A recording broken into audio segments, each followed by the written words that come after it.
Hello, and welcome to Back Through the Lens, where two film school friends talk about movies through the haze of nostalgia, the good, the bad, and the ones that aren't quite how we remember them. I'm your host, Rachel, and with me is my co host, Joe. Today's movie is Scream. Scary movies have invigorated viewers for decades. The thrill, the tension, the mystery, and later, the bloodshed. Scary movies have reflected the darkest aspects of culture, the dirty, dark secrets that hide in the corners, the things we don't talk about. We've always been intrigued about what goes bump in the night, but tell me, what's your favorite scary movie? So, today, with this episode, I feel like we've entered the slasher subgenre of horror movies. I'll be honest with you, when I think of slasher movies, I think of Scream. That's fair. That's probably up there for me. Might not be the first one I think of Mm-hmm. because growing up, I watched all the older ones, and those kind of pop in to my head first. Mm-hmm. But this is up there for me. The rewatch was great. It felt like home. Like it's it's one of the better slasher films. I Mm-hmm. think it's done well because it satires the genre, but also itself. Mm-hmm. Yeah, and it's funny to me that you say it felt like home because as I was watching it, I realized how much of the movie I could quote, like how much of it felt like so nostalgic, almost like a comfort, just because I remember watching this, when I was 10 or 11, when it was first available to rent. I've watched it so many times, and I was like, wow, I never realized that such a scary movie could almost give me the warm and fuzzies in a sense because yeah, I remember so much of it. Yeah, this was essentially like our version of Nightmare on Elm Street, your Friday the 13th. Like I Hmm. watched those as a kid growing up. I have nostalgic feelings for them, but not like this. This was ours. Exactly. And for me, I don't really know if I had watched many horror movies before this anyway. We've touched on, like, obviously, I watched The X Files, but I would see some of the Friday the 13th movies constantly on cable, but I don't know if I had ever sat down and watched an entire one start to finish.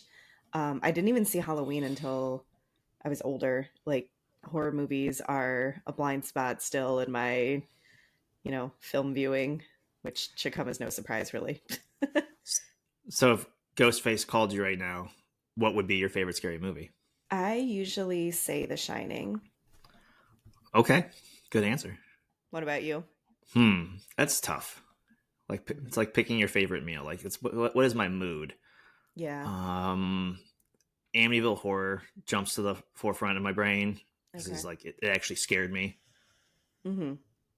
The Shining, not to steal your thunder, is up there. Psycho, it's one of the first ones I saw. I remember having had some memories watching it with my grandma for the first time and not understanding why it was scary until I was Yeah. older. Like this Yeah. isn't scary. And Halloween because it's a classic. Like I can't that I love Halloween because it's a movie named after the holiday that I Yeah. can watch a scary movie in February be fine, Mm-hmm. but like Halloween has to be in October specifically for me. Yeah. Yeah. And to your point, too, when it's kind of like, what's your mood based on what's your favorite scary movie? Like, because there are so many subgenres, I totally understand that. Like, I love Interview with the Vampire, but it's also not like the first one that jumps to mind for some reason as a horror movie. I always like Yeah. a good, like, I don't know if it has to be a slasher film, but I like that things like Scream have an element of a whodunit, like a mystery you're trying to solve outside of just being like scary for the sake of being scary. I don't know.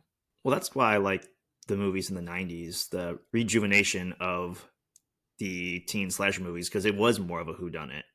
Mm-hmm. With the 80s, we knew who the killer was, or I mean, we just didn't see them behind the mask. So the mystery was there, but it was just more of the mystique of the monster. Mm-hmm. We knew it was Freddy. We knew it was Jason. We knew it was Michael. This is could Right. be anybody. It's a normal person. They don't have these otherworldly powers or strength or can get you in your dreams. They're just your kid Like next your door. neighbor. Yeah. And I will say that's what, for me, I always feel like that's what makes it scarier because there's not a supernatural element. This could really happen in Yeah. theory. Someone Mm-hmm. could break into your house. Yeah. Like serial killers are a thing. We'll get to that. I have some background. Let's go. All right, let's go. So, our movie for today is Scream, directed by Wes Craven, released December 20th, 1996, rated R. A classic holiday special. Right? We'll get to that too. Yeah. If you haven't seen Scream, a murder disrupts small town California in a series of mysterious phone call movie trivia. But when the grand prize is murder, the field of players thins out rather quickly. Can girl next door Sydney put the pieces together in time to become the final girl? Or will she join her friends and classmates in becoming the next big victim? I can literally remember the first time I watched Scream, which is, I think, unusual for everything we've talked about up until now. But it was a sleepover, of course. But I specifically remember whose house I was sleeping over, and we were so excited that our moms said it was okay to rent Scream because everyone had been talking about it. Everyone was like, you have to watch this movie. It was just the word of mouth. And also, I feel like you kind of have to understand too, this was before the internet and before streaming. So everyone was like, you have to go see this movie. Mm-hmm. And, everyone's being very careful not to give things away. But obviously, our parents weren't going to go let us see it in the theater. But I specifically remember sleeping over this friend's house, and her mom said it was fine with her if I called my mom and it was okay for me to watch an R-rated movie at her house. And I specifically remember being up late watching this and thinking at the time it was like the scariest thing I've ever seen. Yeah, I definitely think it was a rental. Pretty sure I have a memory of watching it in my mom's apartment. And I definitely remember it being warm out, so I don't think we rented it during the holiday season, which obviously was still in the theaters. I don't even remember Right. it coming out that time of year. I feel I don't like, either. and I don't want to get ahead of ourselves here, but just like thinking back on it, I can't remember those commercials during Christmas time. I'm sure it got buried. But then, Mm-hmm, like you said, mm-hmm. word of mouth, I think it had a rental kind of resurgence, and people started talking about it. Like, oh yeah, we missed it because we were watching Santa Claus movies, but you should check out this teen-filled horror movie. Yep. And yeah, I remember it being warm when we were renting it too, because it was one of those sleepovers where I stayed a few nights because like we had nothing better to do because it was summer. Right. Yeah. Our pre-production starts with Kevin Williamson, who we have talked about before. He wrote I Know What You Did Last Summer. I feel like we kind of gave him a hard time for that one. Poor guy. He really um, patted himself on the back for that one. he really did. But no, he was struggling at this point in his career. He had sold the script for Teaching Mrs. Tingle, but it didn't end up getting made until after Scream was a success. So it's like he had a payday from selling it, but like, you get extra when it's like made and hits a certain money intake. And also, if you have movies that are made, it helps you sell more scripts, right? So he was house sitting and for some reason decided to watch a Turning Point documentary about the Gainesville Ripper, who was a serial killer in Gainesville, Florida, in active around like 1990. He killed 5 college students. His real name is Daniel Rolling. I'm not going to get too into the actual murders because we have too much to talk about. And to be Duh. honest, it's gross. But Ah, like as someone who watches and I consume a lot of true crime, watch it, listen to it. This one was gross. But the idea of posing the bodies and also gutting them came from this man. Kevin Williamson was spooked after watching it. He had noticed like a window was open at the house that he didn't remember opening. He literally says he just got a knife to carry around with him and called a friend. And I feel like this is how I would handle this kind of situation. oh no. This was like a grown man, but he and this friend he called for like moral support ended up discussing scary movies and like their favorite characters from horror movies. And then, according to Kevin Williamson, he had a nightmare that night about a home invasion. And when he woke up, he wrote it all down and started this script based on this nightmare. But the nightmare he had became the inspiration for the first scene, the Drew Barrymore scene in Scream. I gotta start writing down my dreams. Mm-hmm. He said that he developed most of the script around a single line of dialogue, which I believe is what Billy says at the end, toward the end of the movie. Movies don't create psychos. Movies make psychos more creative. And he said some of this was his response to a lot of concerns at the time about the influence of movie and television violence on audiences, particularly on young people. He said, "It came out of me watching Bob Dole, who at the time was screaming about the violence in cinema, and he was going after Quentin Tarantino for that Woody Harrelson, Juliette Lewis movie, which is Natural Born Killers, by the way. Articles are being written on violence in cinema, and at the time, there were no studies that really leaned into this theory. So I wanted to answer that in my secret little way. I don't know if I did or not, but at the end of the day, I thought it was a great line." I think it's a great line. Mm-hmm. I also found that later on, from like years after the movie was released, he also said that he based Stu and Billy, particularly our two killers, on Leopold and Loeb. Are you familiar with? That sounds familiar. Yeah, so this is like a really famous murder. Basically, two guys, Leopold and Loeb, they murdered a 14-year-old boy in 1924, really just to see if they could get away with it. And also, like, kind of for the thrill of it, which I Okay. think you see in Billy and Stu.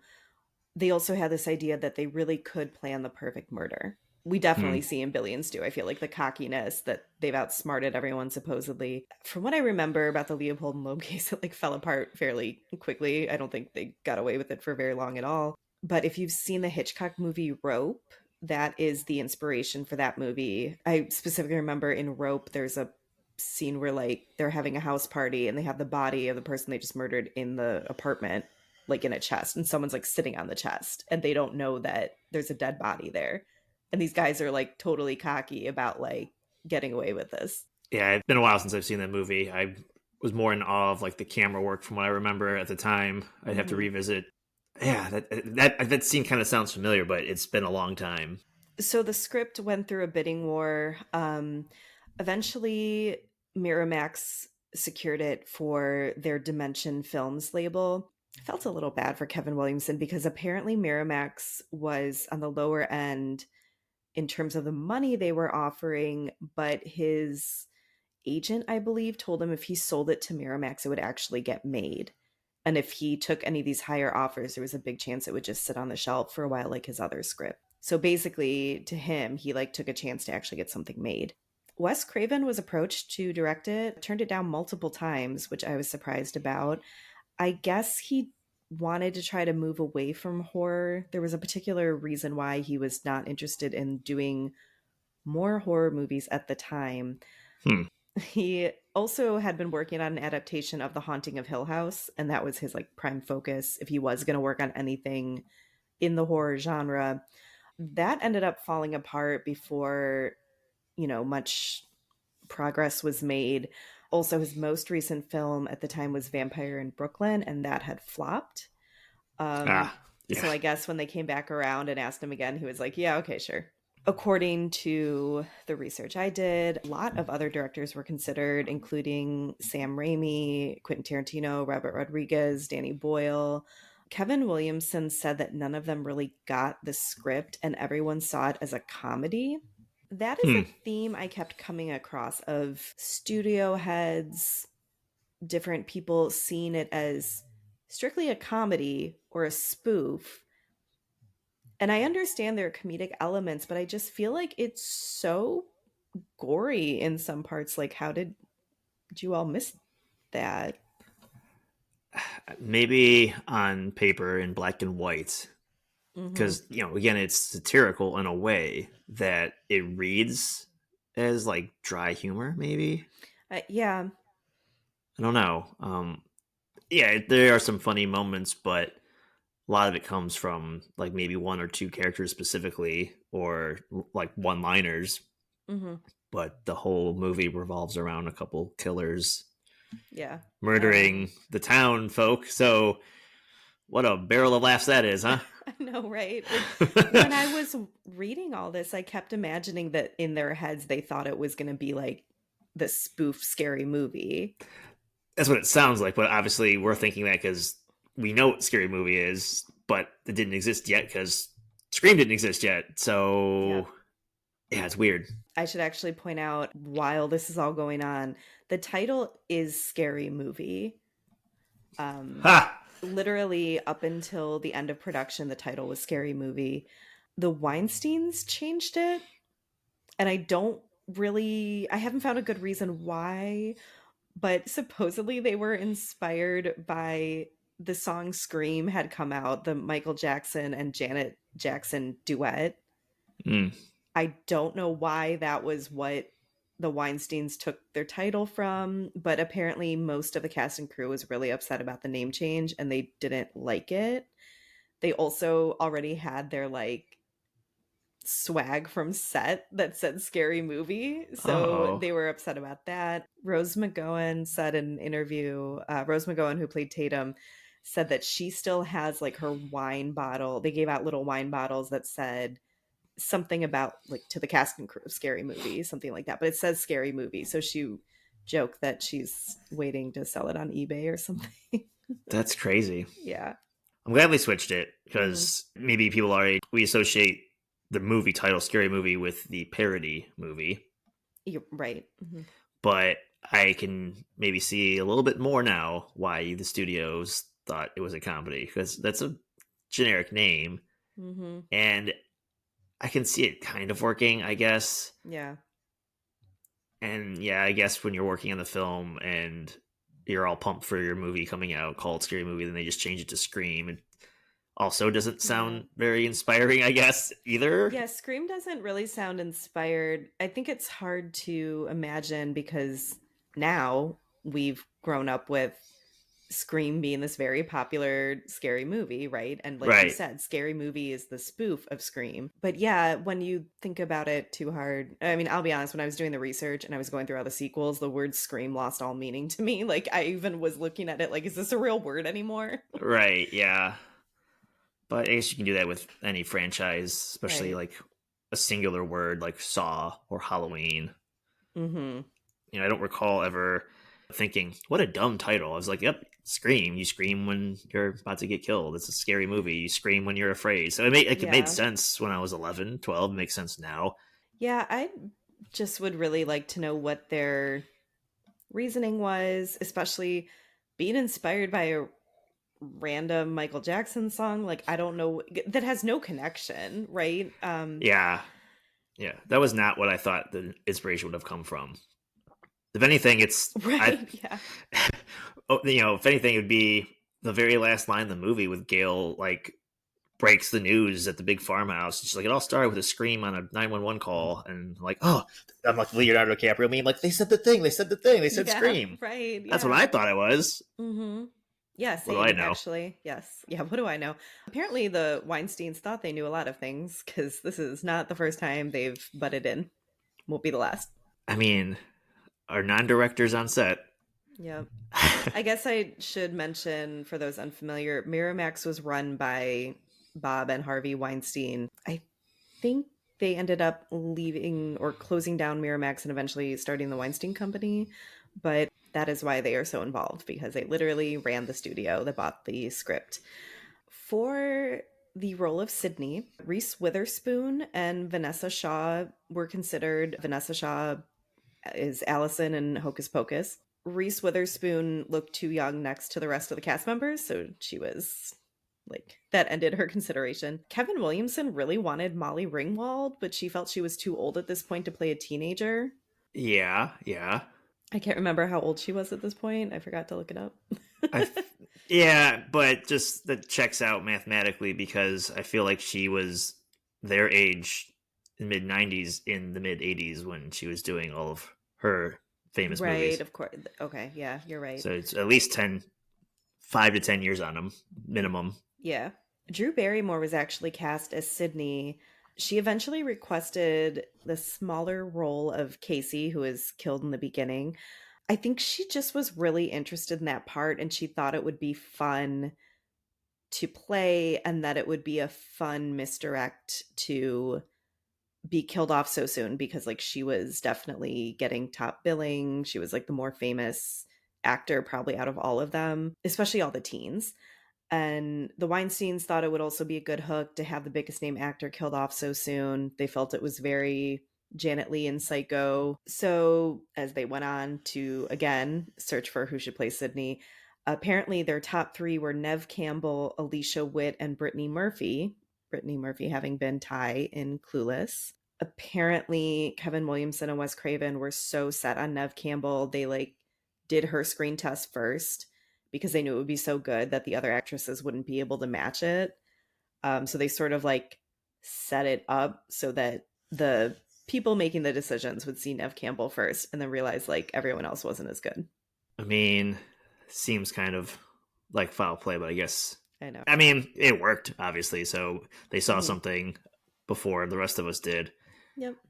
I do recall, like, first time seeing this and not knowing anything about the movie, obviously, because, like you said, there was no internet spoilers because there was little to no internet. Hmm. But knowing Drew Barrymore from E.T. and other movies and trailers Yeah. and watching her, career grow up with us, basically, Hmm.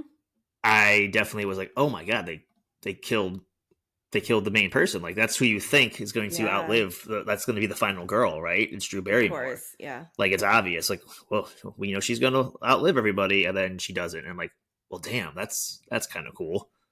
Yeah. And I have to remember too how shocking that opening was when the movie came out. It's so familiar, and I'm sure at this point, like so many things that seemed fresh and original in Scream have been done so many other times or like tried to be copied. My husband actually hadn't seen Scream until a few years ago. Like he just missed it growing up. And he had the same thing where he was like, I liked it. There was a lot of clever things I liked, but I think I saw it like too late for it to have the oh my god, look at this movie kind of impact. And I get that. And then, refresh my memory, Alicia Witt. I'll have to look her up She later. was like the kid in Dune, like the original Dune.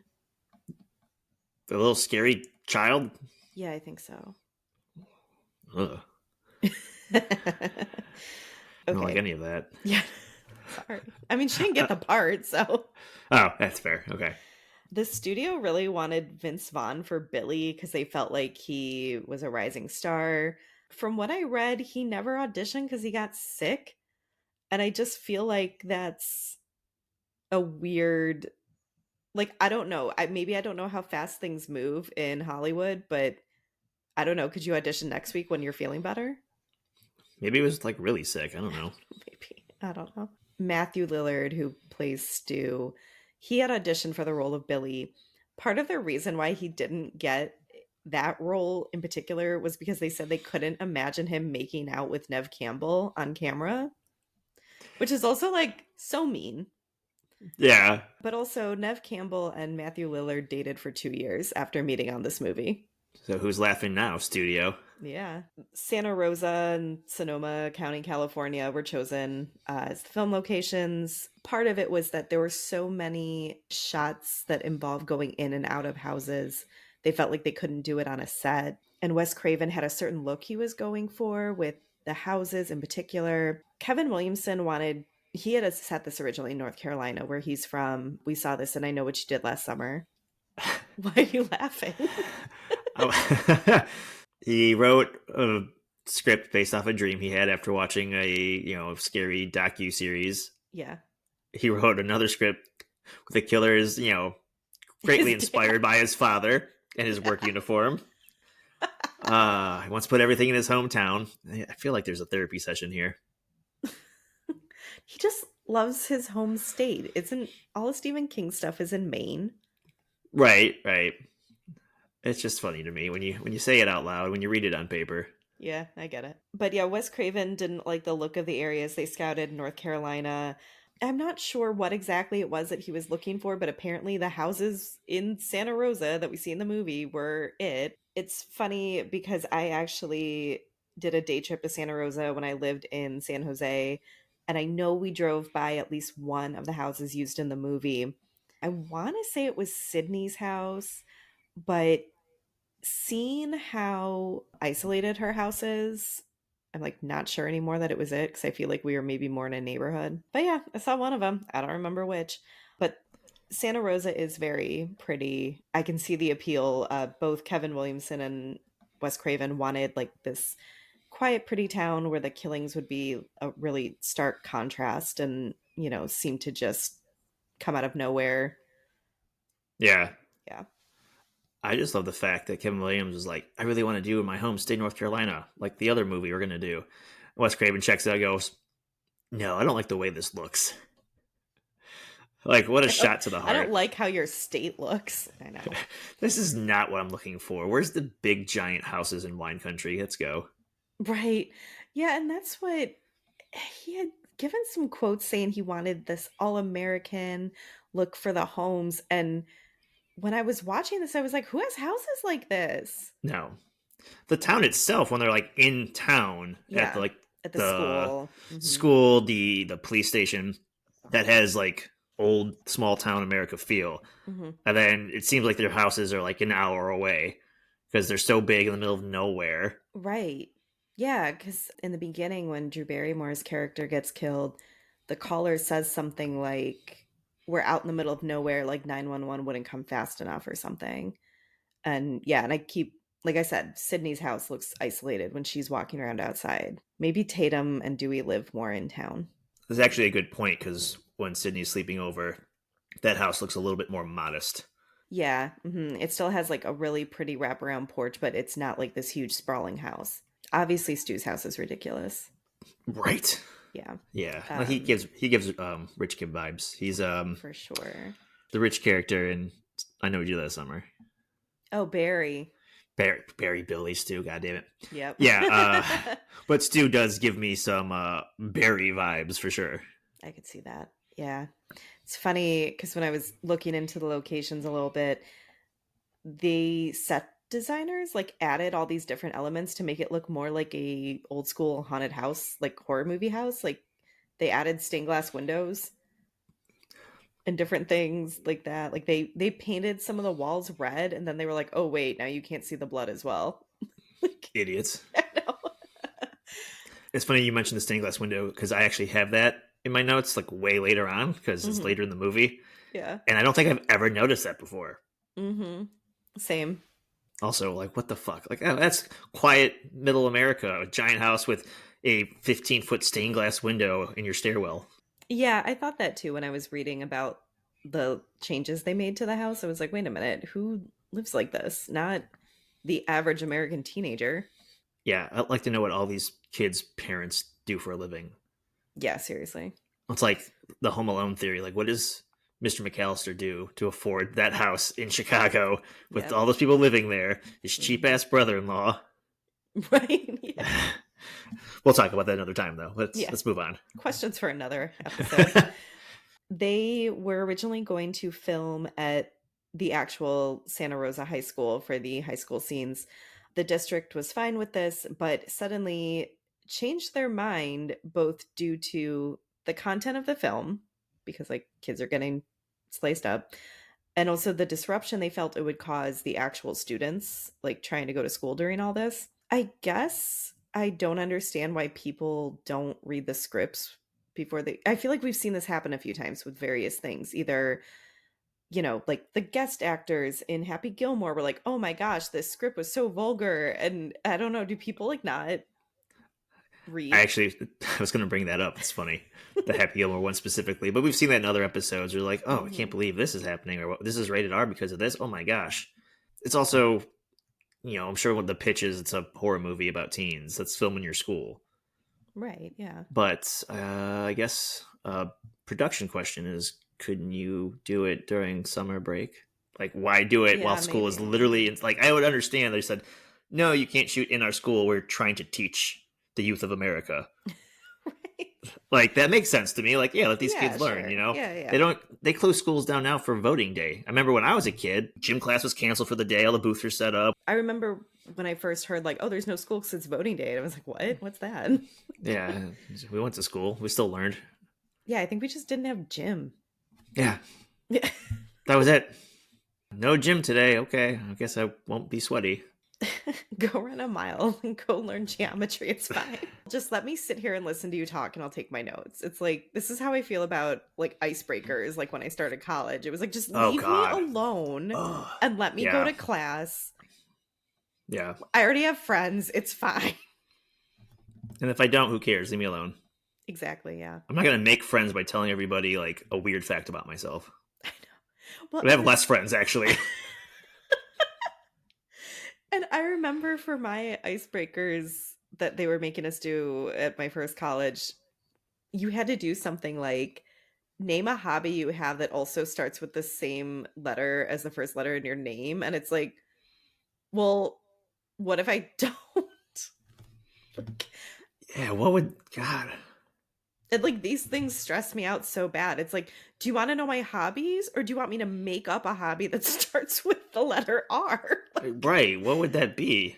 running. I could have said Wow, okay. reading. I was panicking. My first thing I thought was raking the leaves because of the season. What do you do in the winter? I don't know. Nothing, I guess. My hobby is raking leaves. Oh my god. Listen, the Halloween season's strong in me, so that's the first thing I thought of. Also, it was not my first letter, obviously, so I wouldn't have thought of that. What What's would yours J? have been? Jumping is the first thing I thought of. Jogging. Jumping into the leaves that you would rake up. You rake the leaves, I jump into them. This is why we're friends. I force you to do the physical work, like in gym class, and I reap the benefits. And then you have to rake them back up. Every time someone says reap the benefits, I think of John Lovitz in The Wedding Singer. Oh, 100%. Yeah. Okay. We haven't even gotten the movie made yet, okay? Let's go. All right, we're back in Santa Rosa. Okay. Yeah, we're back in Santa Rosa. We're back to the high school. The high school has changed their mind. They don't want to let the movie shoot there. They had a whole like community meeting and like let people vote and stuff, and it was a no, basically. So they ended up having to use some community center, like an old building that was now being used as a community center. But because of that, it didn't really look like a school. They ended up having to spend like $350,000 doing things like installing lockers because this, Oh, like it was a wow. really old school building that was turned into a community center that didn't have, they had like the rooms and the hallways, but they didn't have like other things like lockers. So that really ballooned their budget, But it's California. They can have them outside. right? Haven't they seen Clueless? Come on. The scene that doesn't exist. The scene that doesn't exist. I know. So I missed this because I did not watch all of the end credits, but apparently in the end credits, there's a line that says, "No thanks whatsoever to the Santa Rosa City School District Governing Board." I mean, so two thoughts here. Yeah. One, that's petty as shit. Right?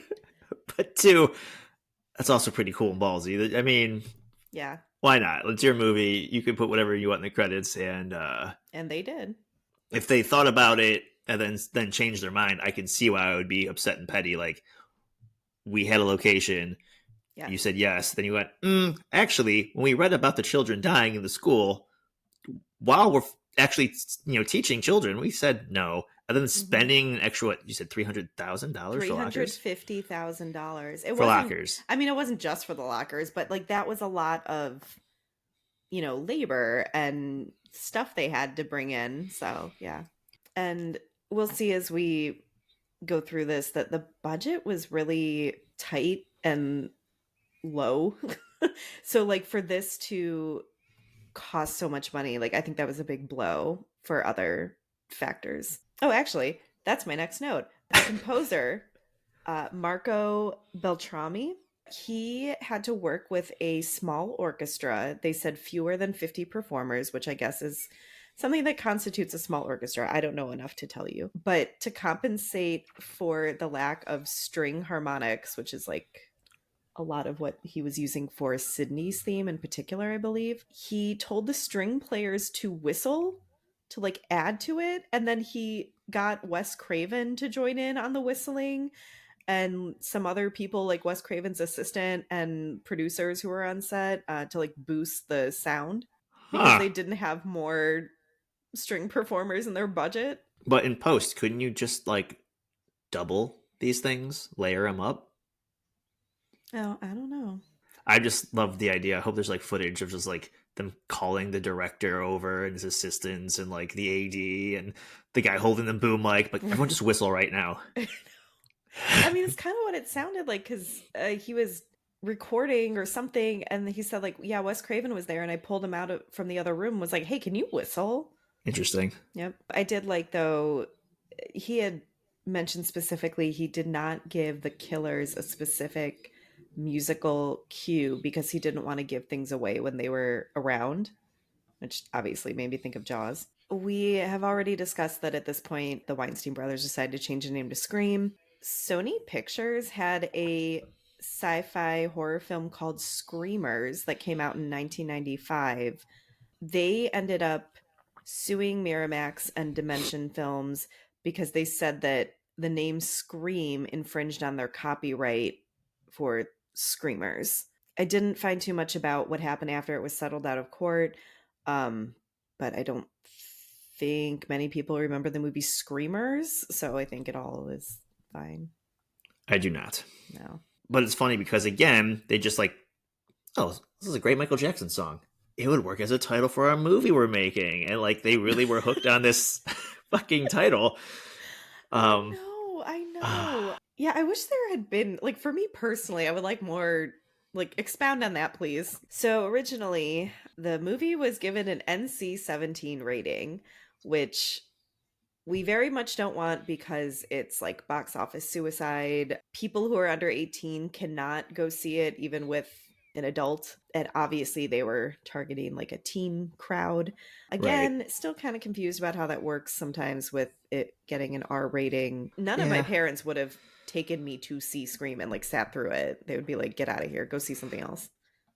I just think it's funny. Now we have the crew of Scream fighting to get an R rating, get it down to an R. And we had previously just talked about Poltergeist trying to get down to a PG from an R. It's all how you work it, man. It's all how you work it. Yeah, I have a quote from Wes Craven. I'm a director who can do something very well, but I'm not allowed to put it on the screen.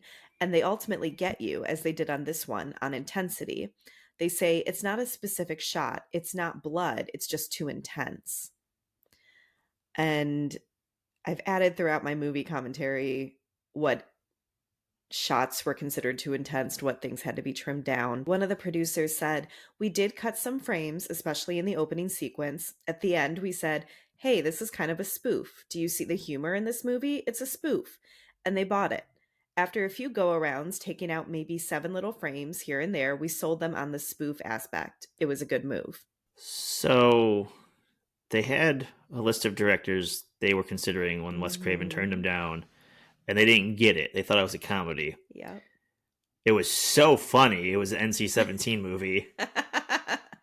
And then they're like, no, guys, it's a spoof. Give us an R. See how funny this movie is? It's not that funny, guys. No, it's a hilarious movie. We want more people to see it. Look how his guts fall out. It's hilarious. But I like how suddenly it's like, oh, is the violence like not intense now because it's actually a spoof on horror movies despite literal guts falling out of their victims? Yeah. They're ironic guts, I guess. Oh, man. It's a metaphor. They had to gut the film to get it to an R rating. It's a metaphor. Oh my god, okay. Apparently it took 9 cuts of the film, like 9 different final cuts to convince the MPAA to give them an R. These people watch Scream a lot. Yeah.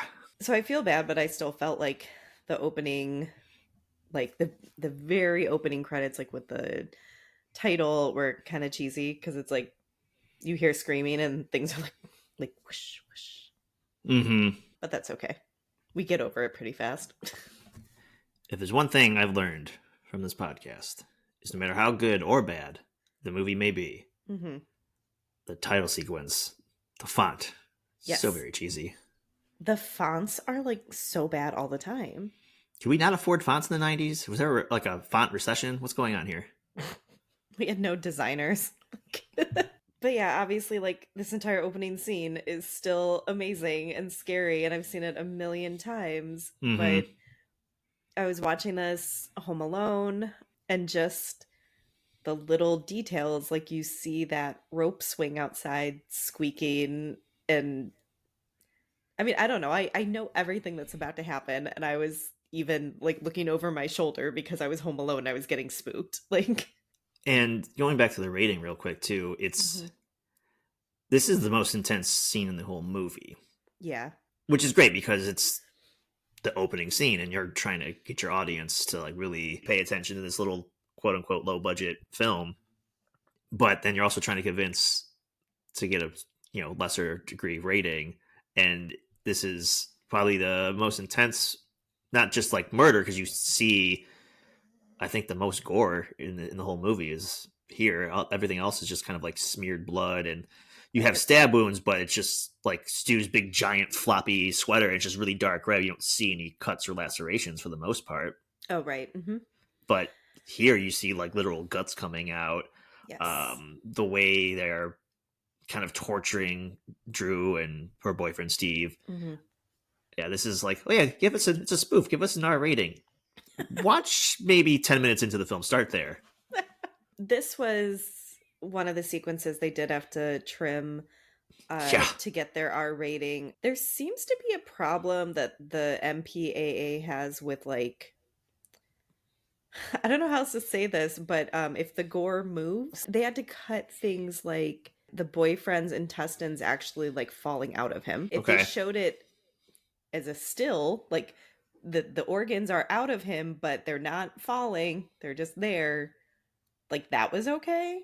Okay.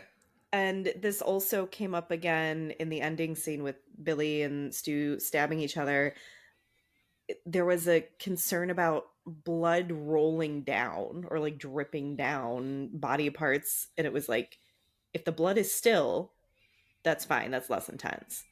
I can understand the like different degrees of intensity. I just don't know how that changes what's going on in the scene and how that goes from an NC-17 to an R. Yeah, like the boyfriend still very much has his organs on the outside. So it's Yeah, like, very much so. Yeah. right. Yeah, and even now, like when I watch that scene, I'm shocked by how much gore there is, but it's also like I don't know if it would have made it better or worse. Like I don't know. It's still pretty bad, Yeah. but I don't know. That all being said, though, I kept thinking of how almost quaint it seems to have this time period where a phone call could be so scary. Yeah, it's weird because when you're watching it now, I tend to not to think of these things. You kind of bring that more to the table about like, oh, modern day cell phones, and I always forget that like it would be way different if it was a cell phone. Like, oh, Yeah. I'm tracking you right now. Okay, cool. And I don't want to jump ahead 20 years, but I think we'll see that in the sequels if I remember Okay. correctly. I've seen them like maybe once each, but yeah, not only just the fact that it's a landline, but as we mentioned with the setting, they are in the middle of nowhere. Yeah. It would be maybe less scary if it was like a Halloween situation where you can just go next door to your neighbor's house. Right. In some of the scenes, maybe it's at Sydney's house later, they cut the phone lines, I think. So that's a thing too. Like if you had a cell Yeah, phone, you wouldn't have that ability to like cut off communication. right.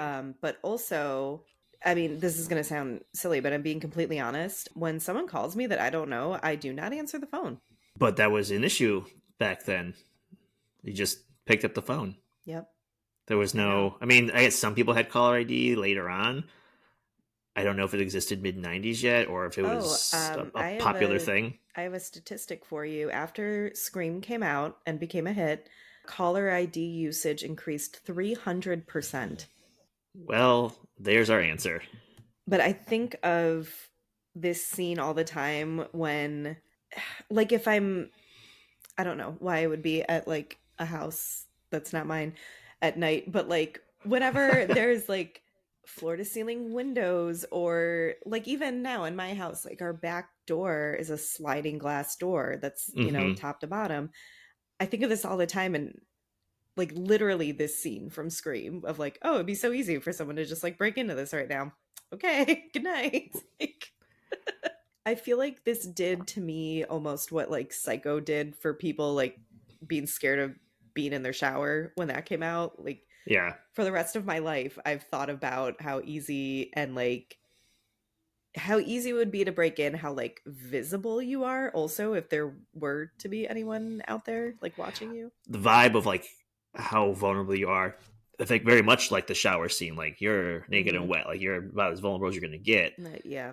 And this is like their take on that. I feel because every house in, or at least the ones we see more of the outside and inside. So Casey's house and Stu's house, huge doors, top to bottom glass. Mhm. She like runs down a hallway to like lock the one door, but it's like literally a hallway of glass. Like I don't know the other side was glass too. It was Yeah, weird. yeah. Stu's house has ceiling to floor 12-foot windows, stained Mhm. glass window.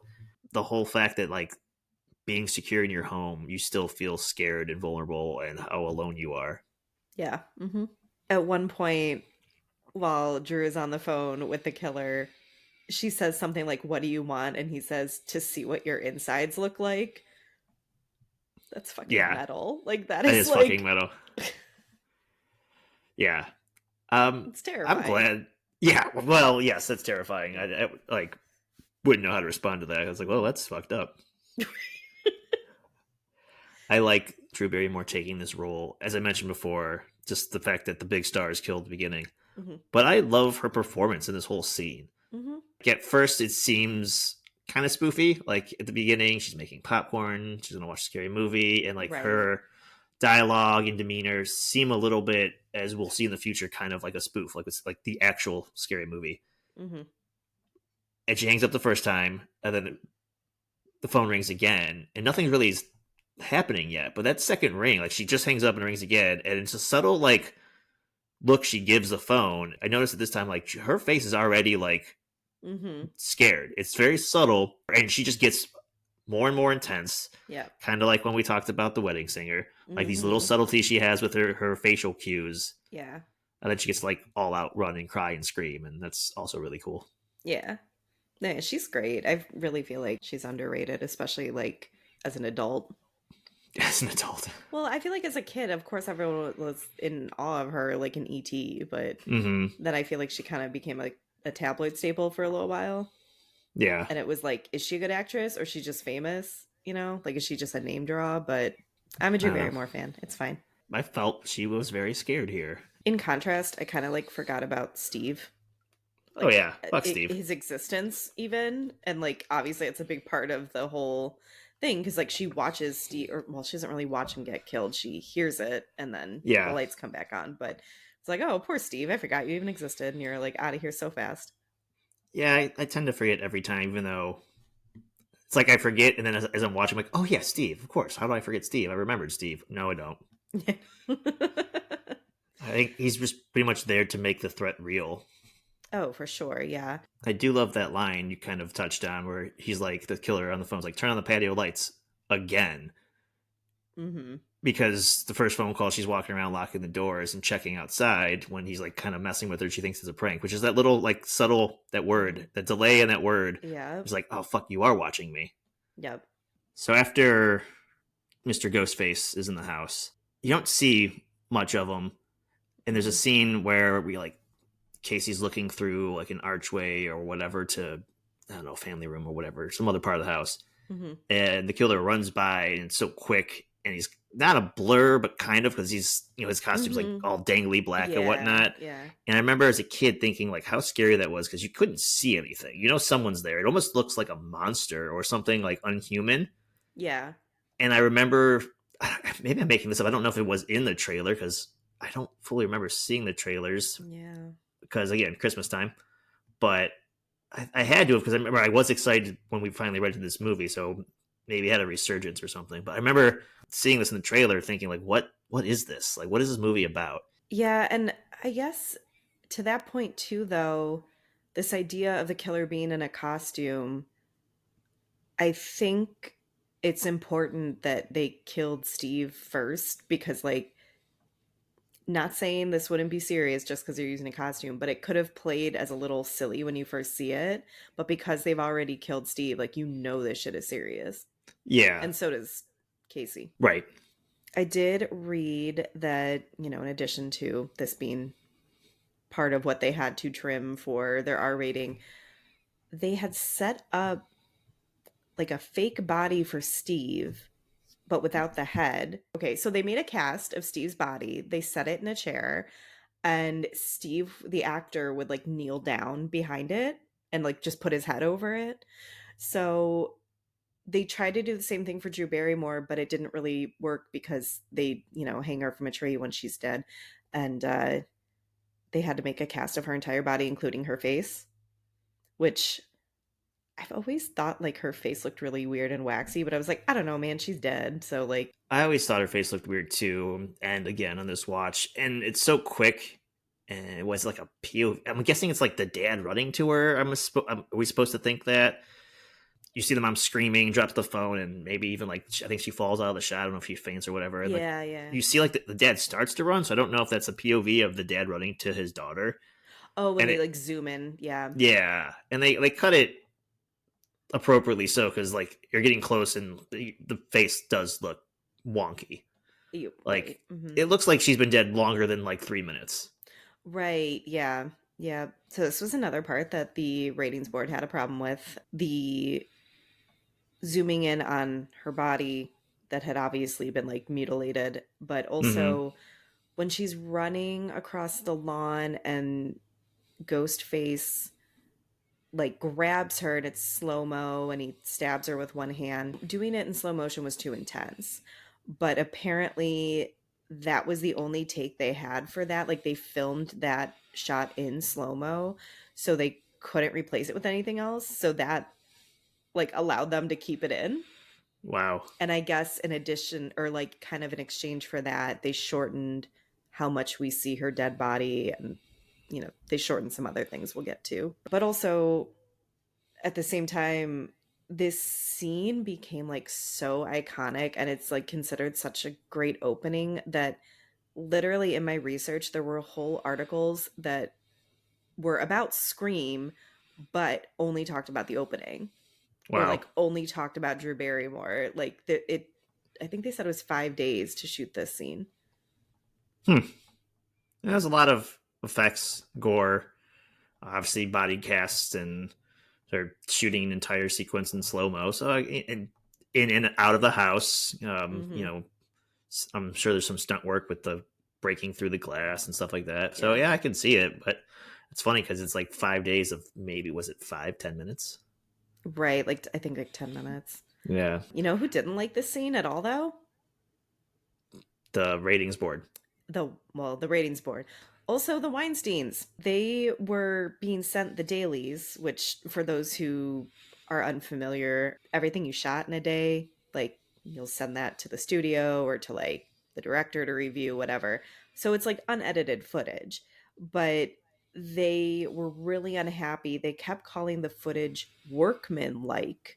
And that's a quote like so many people who worked on Scream said they remembered them having. They sent Wes Craven dailies from another movie that they were producing at the same time called Night Watch, which was another horror movie.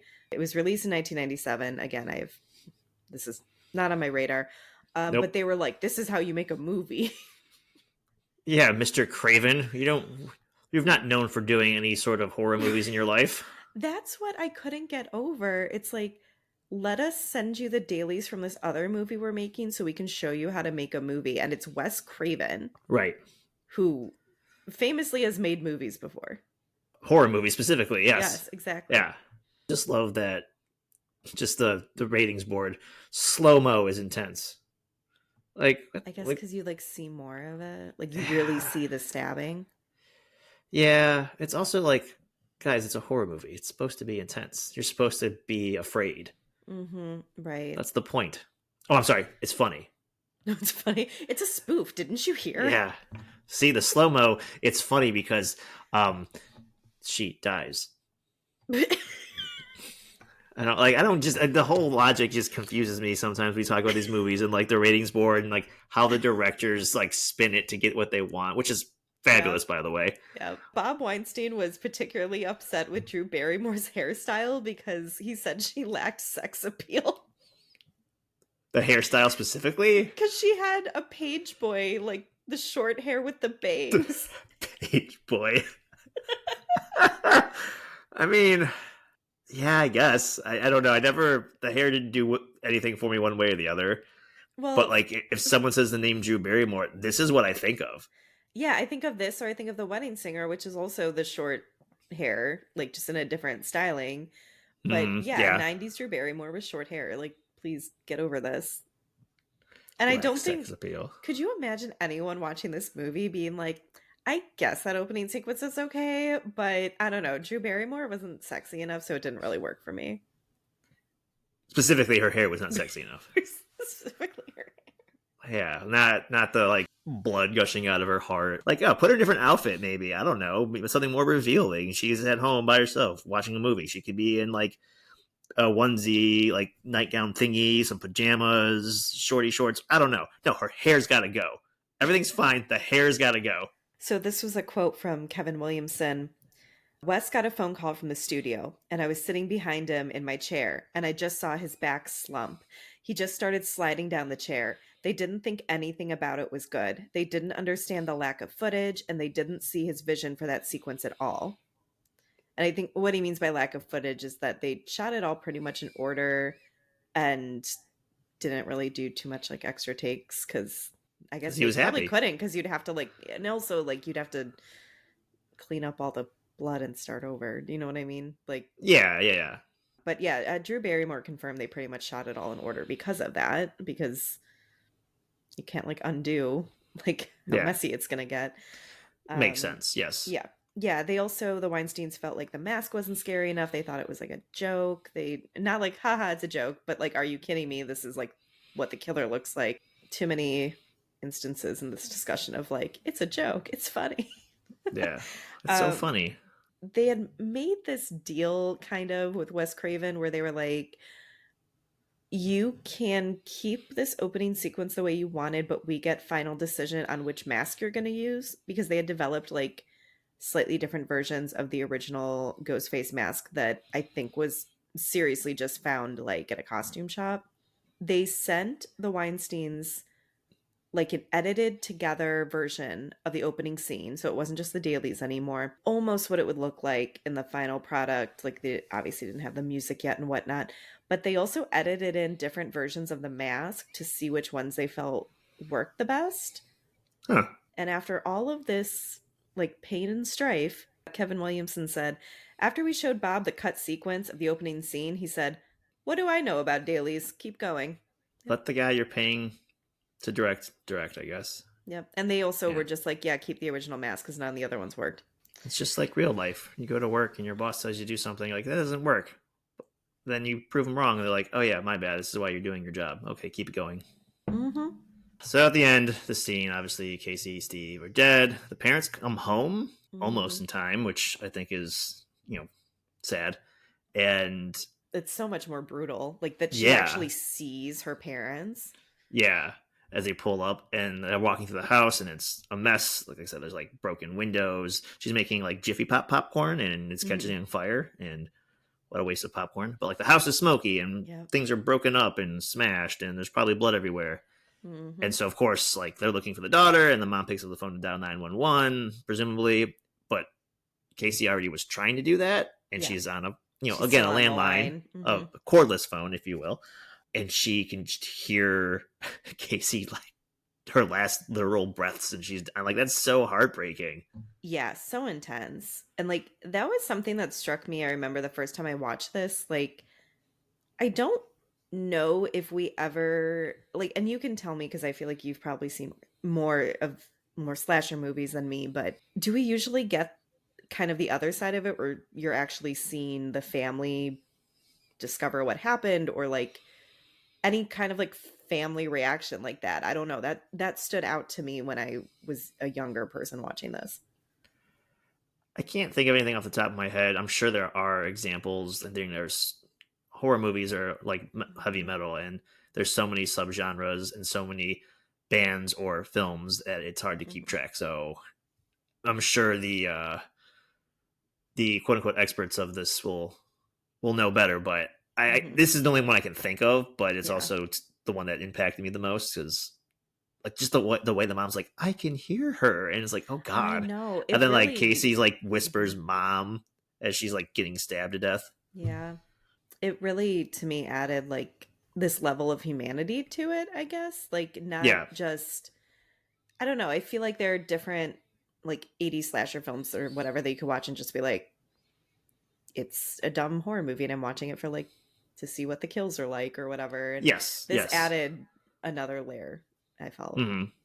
But Makes yeah, it feel more grounded in reality. yeah, absolutely. Especially because, like we said before, we're not dealing with some sort of like supernatural killer. Yeah. So we meet Sydney and Billy right after this. Billy is sneaking into Sydney's window. Oh, I should point out, I guess, that we literally just talked about these two actors in The Craft. Although I feel like they look a lot older here, but they are not. And it's the same year, is it? Yeah, Right? it came out the same year. Yeah, 6 months apart. One's a fun Fourth of July movie. The other one's a warming Christmas tale. Right?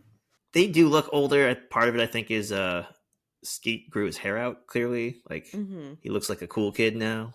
Yeah. I feel like Nev looks the same. We just watched the other one, and she's really covered up because of the burns, and that until like she doesn't have burns anymore. But Right. I feel like she still looks the same age to me. But Skeet does look a little. I think he thinned out a little bit too. The first time seeing this movie, I didn't know who Mr. Skeet Ulrich was, Mhm. and I just remember thinking, I still kind of think this. You look like we have Johnny Depp at home, Yeah. especially like with the cool kid hair he has in this movie. Not so much Yeah. like The Craft, but he's Hmm. just like he looks like was it like Crybaby or whatever? Like Yes. Hmm. Timu Depp. Yep. That's I mean, Crybaby. That movie's. that's in a way, it's kind of a compliment. Yeah. I don't know for the time. I don't know. Sure. So I feel like we meet all the other characters pretty quickly after, this initial introduction to Billy and Sydney and their relationship apparently not being hot and heavy anymore. That's like the whole point of this scene. Slowly revealed that Sydney's mom was murdered. And she's like, that's actually why I don't really feel like being physical with my boyfriend that much Right. because I'm actively grieving. Oh my But, goodness. hmm, I wonder. Just like thought popped in my head. The hot and heavy scene, the discussion, yeah. and we see that Billy obviously it, foreshadowing that he's obsessed with these movies and whatnot, and he Hmm. makes an analogy, metaphor, or whatever with how they used to be as a couple to how they are now, and he uses a rating system going from like hot and Yep. heavy NC-17. Was this? Do you think maybe this was added after the kind That of would be kerfuffle? funny if it was.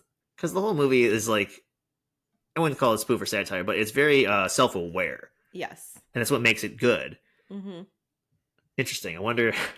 In my Yeah. head now, that's what they wrote it in. Now, that's truth to me now. It's like, you know what, Skeet, you're gonna say this. Yeah. We're gonna That's dig at the rating system. This is canon for you now. Yeah, that's fine. Yep. I don't care if it's true or Um, not. but so we meet our other characters really fast. Gail Weathers, played by Courtney Cox. She's a tabloid television journalist, I guess. I remember her hair and her clothes being such a topic of conversation, especially as the sequels came out too, because I think in maybe it was Scary Movie 3. She had really unfortunate bangs. Yeah. Yeah, that's Oh, okay. first time we see her in this movie, I don't know if I ever noticed this before. It stuck out to me this time for sure. Like, holy shit, highlighter dress suit. Yeah. That color, dear lord, man. Yeah, I know. Like, what? Yeah, I feel like I was always just annoyed by her character because she looked so, to me, ridiculous. But I was also watching this as like, an 11-year-old who Right. was like, oh my God, what is that outfit? Courtney Cox was already kind of famous because of Friends. It was a big deal getting her cast. I guess Wes Craven didn't think she could be bitchy enough for this role. And she literally wrote him a note, something saying something like, I promise I can be a bitch or something like that. And it's funny to me because I feel like if you watch enough Friends, Monica's probably the bitchiest of all of them because she has her constant need to control everything. Yeah. Um, so I don't, to me, I would not have seen this as a stretch. It would be like seeing Phoebe as like some stone cold bitch. I don't know. I would struggle there maybe. Yeah. Yeah, it's like Monica just like cranked up a little bit. Yeah, that's what I felt because she's always striving to like break the story and like she's very career driven. And I feel like Monica is always like such a perfectionist and everything has to be her way. And Hmm. yeah, I didn't see that much daylight between these two characters. So I'm glad you felt that way too. Brooke Shields and Janine Garofalo were also considered for Gail Weathers. I cannot see Garofalo. See, that's funny. I felt I could see her more than I could have seen Brooke Shields, I think. Hmm. Anyway, they wanted someone more famous. The Brooke Shields? Yeah, I thought that too, but maybe she hadn't been in as many movies. Maybe. Maybe at the time. Well, she had all those weird controversial movies where she was playing like a sexy baby. So when she was like a teen, like a young teen, she was playing like a prostitute. Mm. Like I think Pretty Baby. Is that the I honestly don't know how many Brooke Shields movies I've actually seen. I just like know the name because she's a public figure. Yeah, she played a child prostitute at the age of 12. So did Jodie Foster. At 12? Yeah, and just Taxi Driver. Well, I didn't know she was 12. Okay, whatever. Tatum, Sydney's best friend, her whole look and her lines, I feel like, she's barely in the Scream franchise when you think about how long it's gone on. And I feel like her lines to me are always the ones that stick out to me. I literally remember the outfit she's wearing when she gets killed with like the Yeah. swirl mini skirt. Mm-hmm. Um, I'm pretty sure this is how Rose McGowan became a big name. She almost lost the role because she was cast. They were going to pay her 50,000. All the other cast members for the most part were getting 100,000. Her lawyer was like, "No, she won't do it unless she gets 250,000." Like some really big number that was more than even like the principal cast members were getting. And I guess to like get back at her, they made her do a bunch more auditions or something while they Hmm. were negotiating with her lawyer. Like, I don't know, like her lawyer was being ridiculous. It sounds like they were being dicks because the lawyer was ridiculous and she was just caught in the middle of it. And when she gave an interview about this happening, they were like, "Do you still have the same lawyer?" And she's like, "Oh, no. Like, I cut that off real Ha! quick." Nice. She bought all her own outfits because she felt that the costumes that they had for her like wouldn't have really been what her character would wear. That's pretty cool. Yeah, and like there was a bit about her in her character's bedroom. She was like removing or adding different like music posters and stuff like that because she felt like she had a better idea of what like a girl this age would be listening to or into than the set dresser. And she also bleached her hair. She decided on that herself because she felt like once she knew that Nev Campbell had been cast as Sydney, she felt like there couldn't be like two dark-haired leading ladies. Like they needed something to visually separate them. It worked. Yeah, I think it worked. Thora Birch, also from Hocus Pocus, and Natasha Leone were considered for Tatum. Apparently, they really wanted Natasha Leone, but she was 17, and that there were too many like legal issues there. So Yeah. yeah, so that's why they went with Rose McGowan. Was this before or after Charmed? When she entered Charmed, I should say. Oh, I this was I before Charmed. Okay. Yeah, I totally forgot about her being on Charmed too. Hmm. Which also I still haven't seen. Actually, we've just like discussed it twice now. I mean, I don't know if there's much to see. Okay. But that means, I mean, I haven't seen it either, I guess. So what do I know? It just Yeah. is.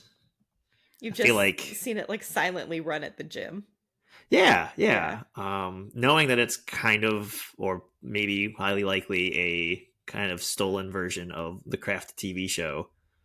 Well, yeah, we know that now. So But then also, like, I don't know. I rather, even though I didn't really watch a lot of Buffy, but I guess, rather watch Buffy. in terms of all the characters being iconic, like I said, Fonzie is the principal. I remember even as a kid watching this being like, "Oh, they got Fonzie to be the principal. That's cool." Right. Yeah. I remember that too. I'm like, oh, it's Fonzie. That's all I like. That's all I know him as. I mean, still probably to this day, most people think of him as that. Yeah, surely. Dewey, our resident bad cop, but like he's bad at his job. He's very green, I guess. Yes. We'll say that. Um I just feel like this, like his whole demeanor and his like stupid little mustache, like I don't know. I feel like when I was watching this again and getting introduced to all these characters like one by one, I almost felt like, especially like Dewey and Tatum, it's almost like they could be cartoon characters now, because like these looks that they have are so like of this movie, of a time, like so iconic and so like, well, even like Gail too. Gail Weathers, like with her weird outfits. It's like it's almost, I keep thinking of like the Scooby-Doo gang or something. Like they all look like they're not serious almost. Gail for sure. Her Hmm. outfits are ridiculous. Tatum doesn't bother me. I feel like they kind of would fit like in the Clueless universe. Like they're just of I think girls that were confident in more crazy stuff in the '90s. I don't know. And then Dewey's mustache is you need it. You need it. He looks goofy, but he also something about the mustache kind of screams rookie cop, and Hmm. it plays well here for me. It's just like watching it back now, it's like all of them have this really unique look that I could totally see them being spoofed in Scary Movie. That's all. Like, Oh yeah, yeah. yeah.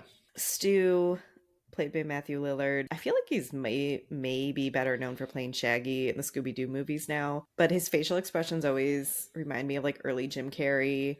He's always had like this really unique look and this unique presence, and I'm really not surprised that he was put in this role in particular, but also they let him ad lib a lot.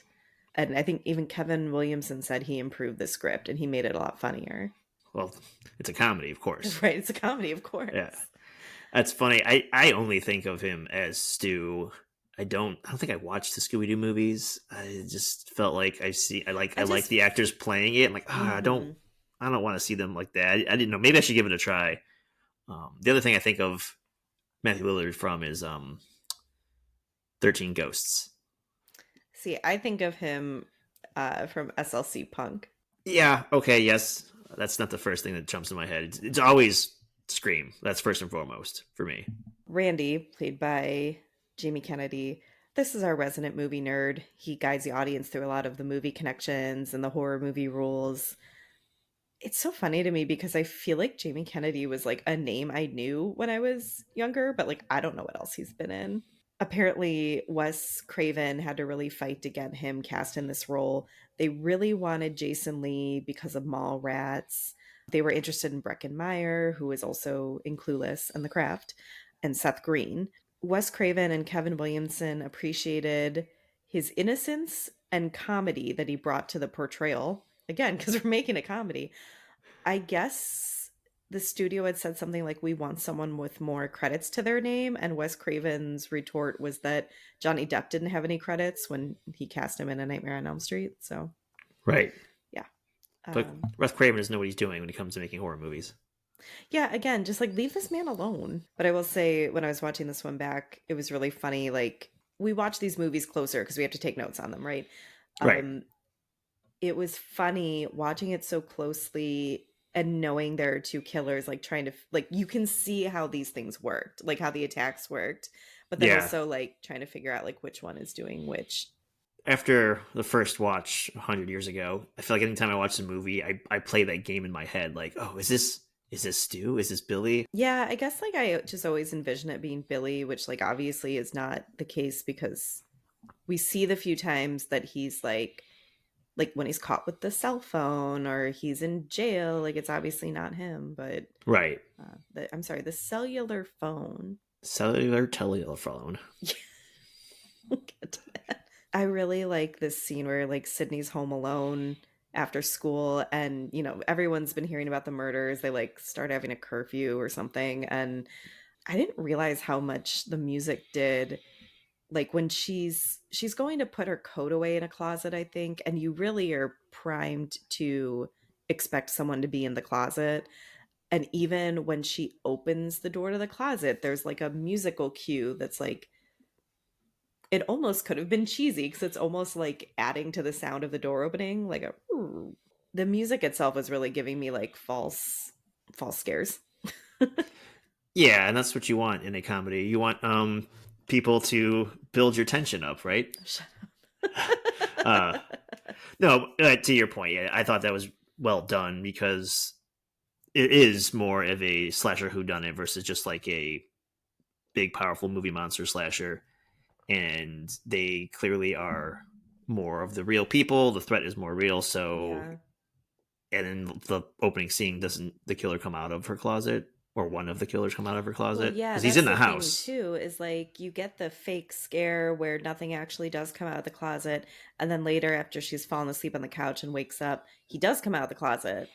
Right. And I think this is also where she gets the phone call and I mean, she's convinced it's Randy like screwing around. And, when they start talking about scary movies, she's like, well, yeah, it's just like some dumb thing where like a woman with a big chest like runs up the stairs when she should be running out the front door. Hmm. And we see once the killer is going for her that she can't quickly get her front door open because she had done the chain lock, Yeah. and she eventually just like gives up and runs up the stairs. And I was like, oh, she did the exact same thing. Yes, which is awesome. It's Mm-hmm. well played, very smart, good Yep. spoof. I always thought it was funny because even the first time I watched it, I always thought Billy was the killer. Like he just looks like the killer, and obviously that's intentional. And then Right. there's like Mm-hmm. the false cues of him not being the killer, and I feel like up at this point, I could be wrong. This is the first movie I can remember seeing of like a horror movie slasher type thing where there was two killers, and that's like they Yeah. played that very well with, like you said, him being caught and put in jail. Then someone gets attacked, like, oh, it's clearly not him. Why could it be more than one person? We Right. never expect that, and it's so weird. It's such a simple thing, Mm-hmm. but you aren't expecting that for some reason. I don't know why. No, you really aren't. Like I said, you've seen more horror movies than me, but I can't think of any off the top of my head where there was more than just one Right. psycho killer doing it all. This brings us to when Billy is arrested because, he climbs through Sid's window because he heard her screaming and he drops this cell phone. And that makes her think that it's him, like making the phone calls. We see him talking, like kind of being interrogated, and his dad's there now. And the cop says, "What are you doing with a cellular telephone, son?" And like literally in this whole movie, everyone says cellular phone, cellular telephone. No one just says like my cell or like my phone or whatever. And that, I think, more than anything makes this feel so dated to me that they have to use like the whole word. I feel like it gives me more of a '90s dated feel than the landlines they used. Mm-hmm. Like the opening sequence didn't bother me with the landlines. Like, oh, I was out of time. Obviously, it was, and like you said, it's what makes it scarier. But yeah, they couldn't just say cell phone. They had to say cellular telephone every time. Like it's this brand new thing, and it feels like it's almost like a product placement. Yeah, yeah, the way they're It's saying it so like specifically, yes. yeah. So now that we know it's two killers, and as I'm paying more attention as I'm older and taking notes, I forgot three-way calling was a thing in the '90s. Like you can call a Mm-hmm. friend and like hang up and call your other friend, and I forget how it works and how to do it because it's Yeah. 30 years ago. But you can have like two other people on your line talking, and I'm wondering if is that how that worked here in these kills? Because in this scene Mm-hmm. specifically, with Sydney walking around the house, she's talking on the phone, and I would assume that when you're walking past the closet, which she does Mm-hmm. at least two or three times, Mm-hmm. where he pops out of, she would hear him talking. Like it would be an echo, or I don't know. She would just hear the man talking in her closet as she's walking Yeah. past it. So do you think he's on a phone listening in as Stu is somewhere else, or vice versa? Well, I assumed one of them was I assumed Stu was in the closet and Billy was outside making the phone call. Well, yeah, however you do it, but Hmm. like to the timing, like when for Stu to attack her, like I feel like he has to be Oh, like listening. to not attack her like during the conversation. or just in general. But like, Yeah, I because get that. I don't think the killer who's in the closet is the one talking to her on the phone because Yes, she would have yes. heard him. Right. So I just Hmm. realized, like, oh yeah, that's a thing from our past, doing three-way calling. Like that's how those two Maybe. are able to communicate to each other. Plus, in the opening sequence, I feel like when they're talking to Casey, that there's like a they're playing with her, and Hmm. there's a scarier voice and like a funnier voice, even though it's all done by the same one actor. I keep forgetting it's not the Right. actual actors doing the voices, Hmm. but it seemed more like the replies are too quick. There was no breath. There was just like two people messing with her on the phone at the same time. I hadn't thought about this, especially like in terms of how would the one who's hiding in the house like know when to go attack or whatever. Right. Yeah, interesting. Well, this leads us to Sydney punching Gail Weathers outside the police station. I remember all of these lines from Tatum when she's like, "Bam, Sid, super bitch," with like, and she's like acting it out with the stuffed animal. Yeah. This scene is great for that reason. I like kind of the you get a little bit more character depth with Dewey and Tatum, even though it's very brief, but you see Mm-hmm. more of them. It's not just the Sydney show. Mm-hmm. But man, what a 90s bedroom. The blankets, the Yeah. pajamas, the bunny.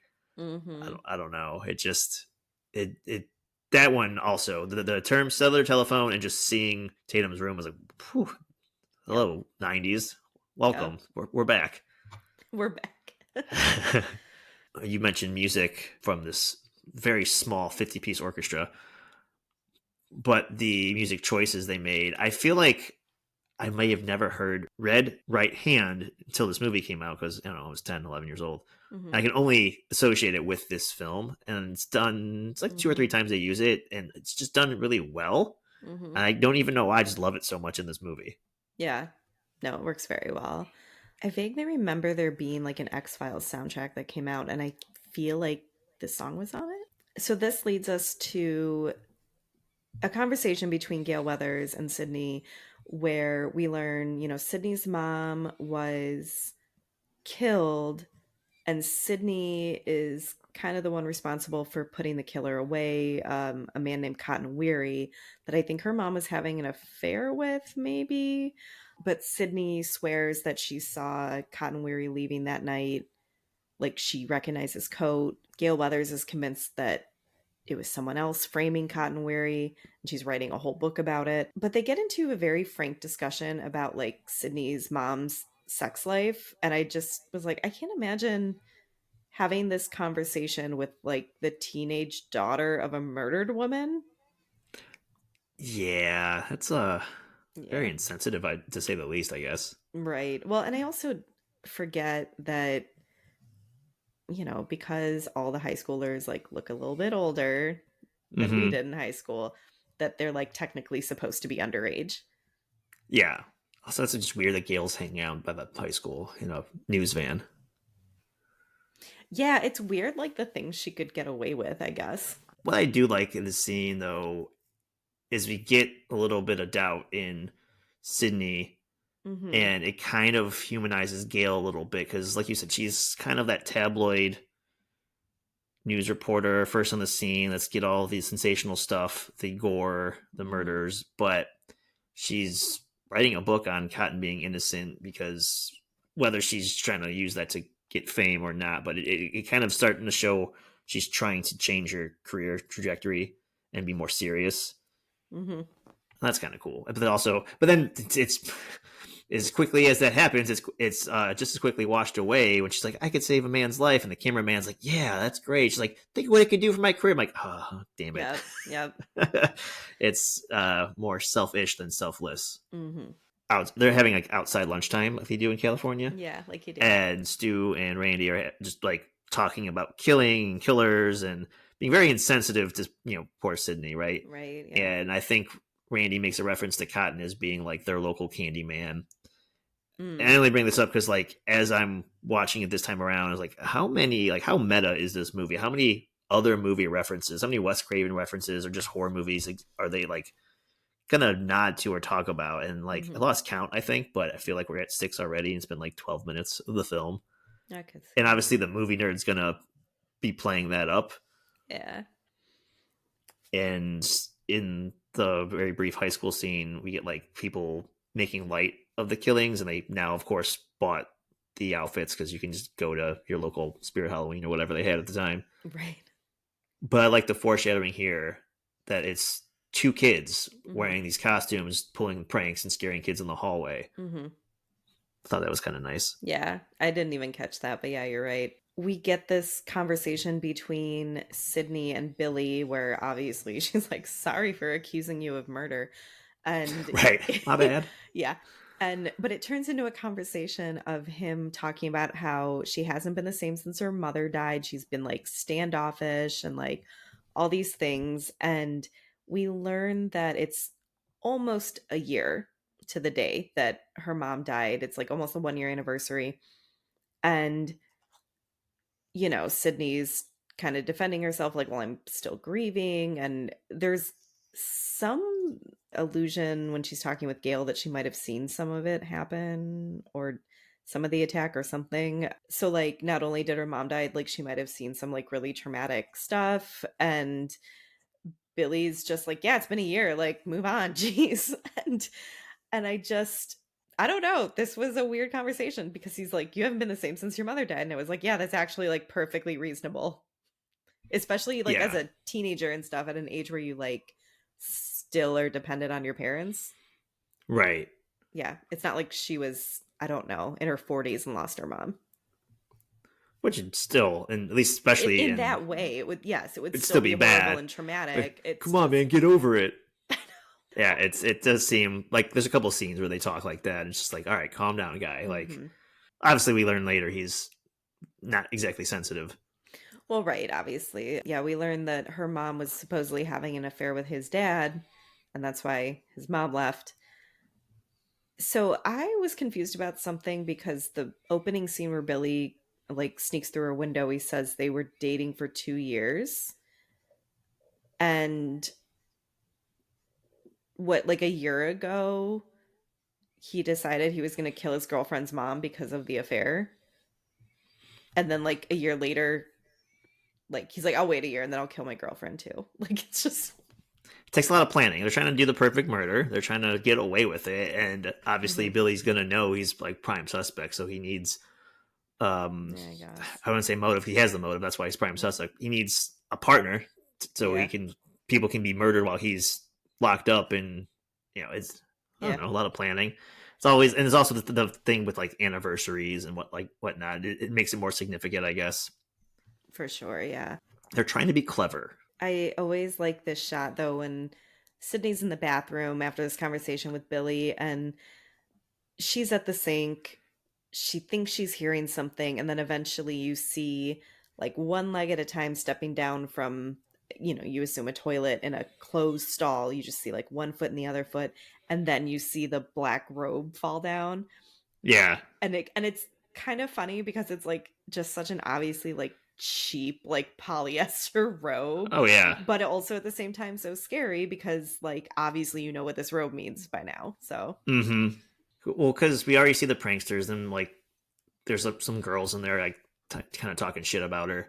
So it could just be maybe someone else is in there hiding mhm. because Sydney was just hiding in the stall because they don't want to be bullied by these girls. I guess I don't know. Yeah. But then it's like, oh no, this is real. Yep. It's funny seeing the relationship develop between Gail and Dewey, Mhm. just because like most of the time she does not. Well, no one takes him seriously, right? Yeah. Especially her. And she obviously sees he is infatuated with her, and she uses that to her benefit. And she's like giving him compliments, like because he's again, I'm thinking he's like a rookie here. He's a young cop, Mhm. and she's like, "Oh, you're so did they make you work out?" He's like, "No." And this guy is not like a big muscular dude. First of all, Yeah. and just the line was like, "Well, you look so young. You don't look a day over 12." I feel like maybe when you're like a cop and you're you gotta be late Mhm. teens, early 20s. I don't know if that's a compliment.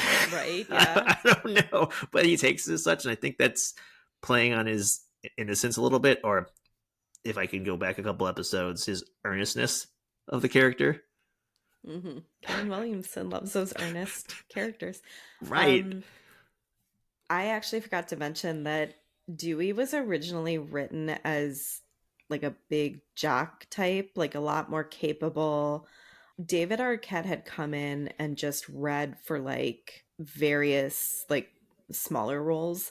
And I guess he convinced Wes Craven and Kevin Williamson to let him do a different take on Dewey because he's like, I think I have this idea for him, and like this thought of him being like constantly not getting the respect he thinks he deserves. Kind of like he thinks of himself as like John Wayne, but he's just like a bumbling cop. He's more Barney Fife. Yeah, yeah, yeah. I did think in terms of this being a comedy, this scene where Sydney, is attacked, then Billy crawls through the window, she sees the phone, she starts running away from Billy. When she opens her front door, she's face to face with the ghost face mask. Yeah. But it's just Dewey holding it up because he had just found it, and then she screams and then he screams. Yeah. I that gets me every time. I think it's so funny. I like that he's green, rookie, not great at his mhm. job yet, because it would make the movie short, right?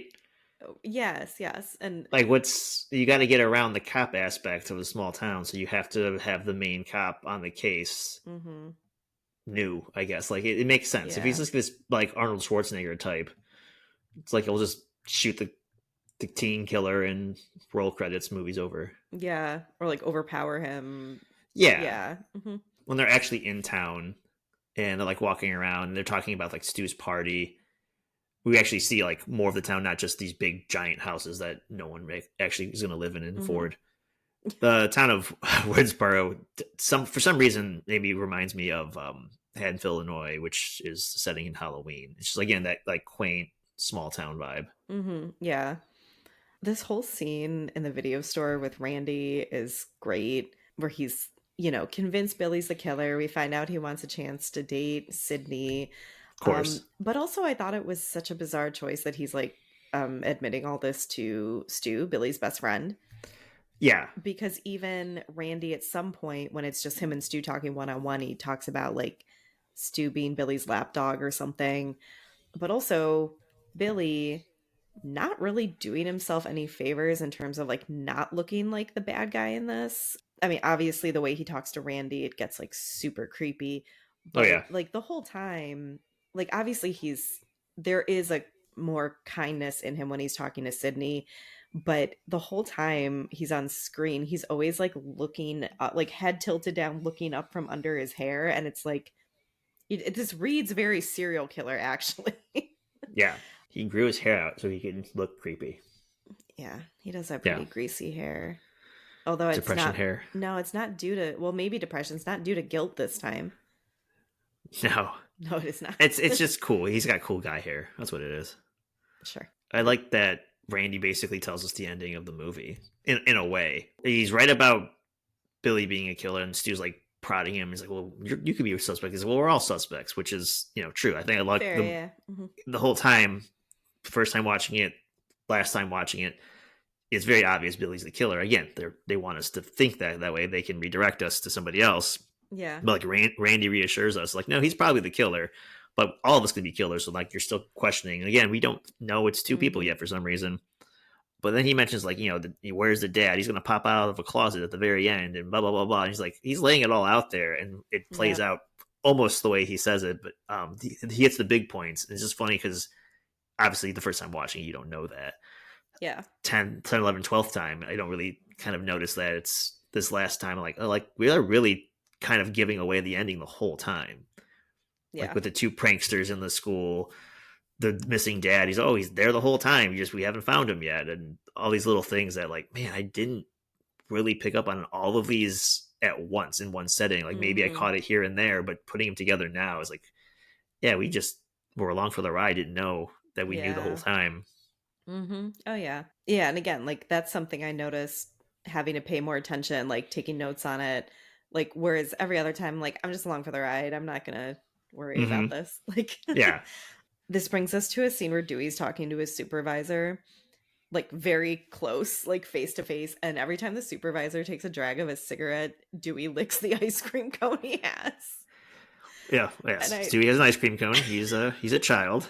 yeah, By the way, no shame on ice cream cones. I love ice cream. Yeah. There's something about the fact that he's got like a small cone and it's strawberry. It's very obviously strawberry. Yeah.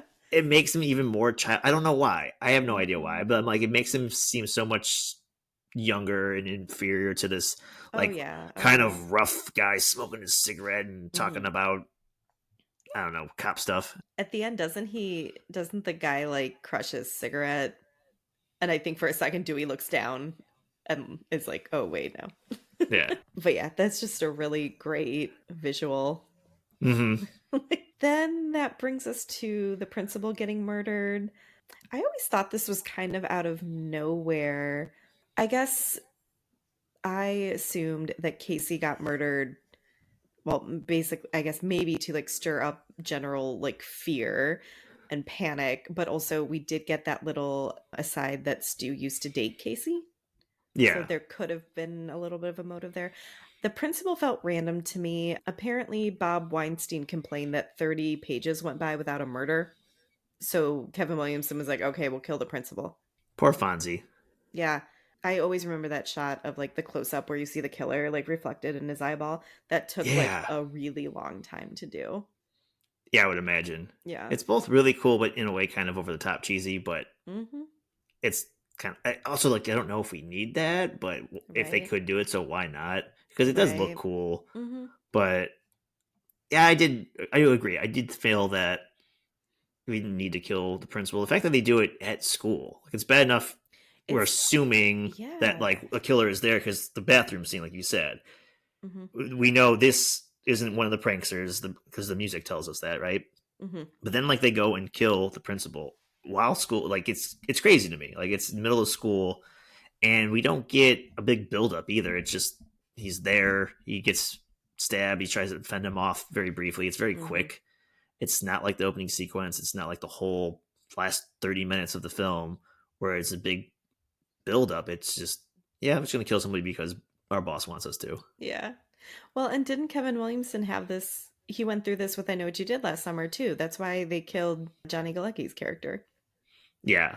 But apparently, in this case, with the Fonz getting killed, this solved the problem of kind of clearing out the house party at the end. Because if you remember, they get a phone call saying the principal was killed and his Mm, body's hanging from like a goalpost on the football field. So a bunch of them leave to like go see it. yeah. And Kevin Williamson was having trouble figuring out how to like get the party down to just like our main characters. Okay. Okay. Logistically, though, like they killed the principal during school hours, middle of the day. They had this big house party, and we see like this house looks like most of these houses in this film, far away and isolated. How Hmm. do Billy and or Stu hide the body in the school long enough and like being undiscovered?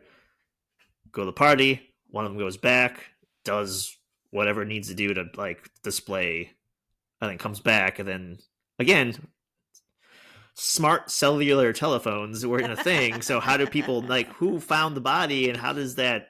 I don't know. It's crazy to me. The more I think um, about it, the more it doesn't make sense. But if he gets the plot rolling, I'm here for it. Sorry, fans. but I'm glad you brought this up because I always thought it was so weird that they killed him like middle of the day. I understand that they have technically sent everyone home like curfew or he makes that announcement like everyone go home and it's like he's like very angry about it Yeah, and he's like really intense. yeah. Fans don't play no games in this. He like suspends the kids, or no, he expels the He kids. expels those kids, yeah. It's still middle of the day. There's still like staff around. Like Yeah. it's just a surprising choice. And then after this is when we start to see Ghostface like sneaking around in bushes in the sunlight. And that's where I'm really like, oh no. Oh yeah, Now when it's they're now it's there's a what's cheese this factor shot? there that I can't handle. Are they at Tatum's house again, or Yeah. Sydney's house, or whatever, and like they're on the wraparound porch, and then they Hmm. go in, and like the camera stays for a second, and Yep. then zooms in for like a little bit, and then he does like sneak by, almost like a Bigfoot style, like oh I know. you you caught me, got my knife, like it's pretty bad. Yeah, yeah, yeah. Like I, a I didn't like Bigfoot. that. That's perfect. Yes. I just thought of this. I think I might have thought about it as a kid, but then after you watch the movie, you know who the killers are. It kind of maybe washes over. Mm-hmm. There are two pranksters, and the ones that he expels. Mm-hmm. I wonder. I'm trying to remember if I thought they might have been like almost a red herring because what's the motive to killing Fonzie besides you just expelled me? So I like, could it maybe see does that that. pull us away from Stu and Billy? I don't. I didn't think that for the past 100 times I've watched the movie, but maybe the first time I did. I can't fully remember. Maybe, yeah. But what's besides using it as a plot device? What else is the point? Besides, maybe you can say for a second we thought it was these other two schmucks that we don't ever see again in the rest of the movie. Mm-hmm. I I don't know. guess I assumed some of their choices were just to instill panic and like make people scared, which I'll bring up again when we get to the actual party. It's not obvious. The janitor, Yeah. who's apparently named Fred, Yeah. and it's very good nod to himself, Mr. Mm-hmm. Craven, I Mm-hmm. guess. Yep. I mean, but it's fun. Like I said, like there's so many nods and Well, satirical things. They don't take themselves seriously. They recognize the genre, and I think it makes the movie stronger. But yeah, so I like that. I like that. I think we're at like 15, 12, whatever overt horror movie references. I mm-hmm. made a note that this could be a fun drinking game for Halloween. Like catch all the movie references they make within the movie about the Yeah. movie. You had some notes about Tatum. This is right before we see Mm-hmm. uh the Bigfoot killer pose when they're at the house, Yeah. and she says something to Sydney like to relax her, calm down, like this is not something out of a Wes Carpenter movie. And I found it fun that she obviously purposely, the line is to crisscross two Yeah. famous horror movie directors. Again, take a shot. Yeah. Done. So we're at the house party. Tatum goes in the garage to get more beers, and this is when she is killed. I guess this rewatch, I'm kind of confused as to why they kill Stu's girlfriend, but maybe they just figure they have to get rid of everyone else, like, so they don't get caught. I don't know. At the end they say that there's the the They're last two gonna be the two survivors, survivors, so yeah. it looks like everyone got attacked. Yeah. Everyone around Sydney got murdered Mm-hmm. or attempted to be murdered. Right. So it's I guess in their minds it's a small sacrifice they have to make. I did think though that out of all the attacks, like Tatum seems to put up the best fight. Like he seems very easily knocked off balance here. And I don't know, she almost gets away.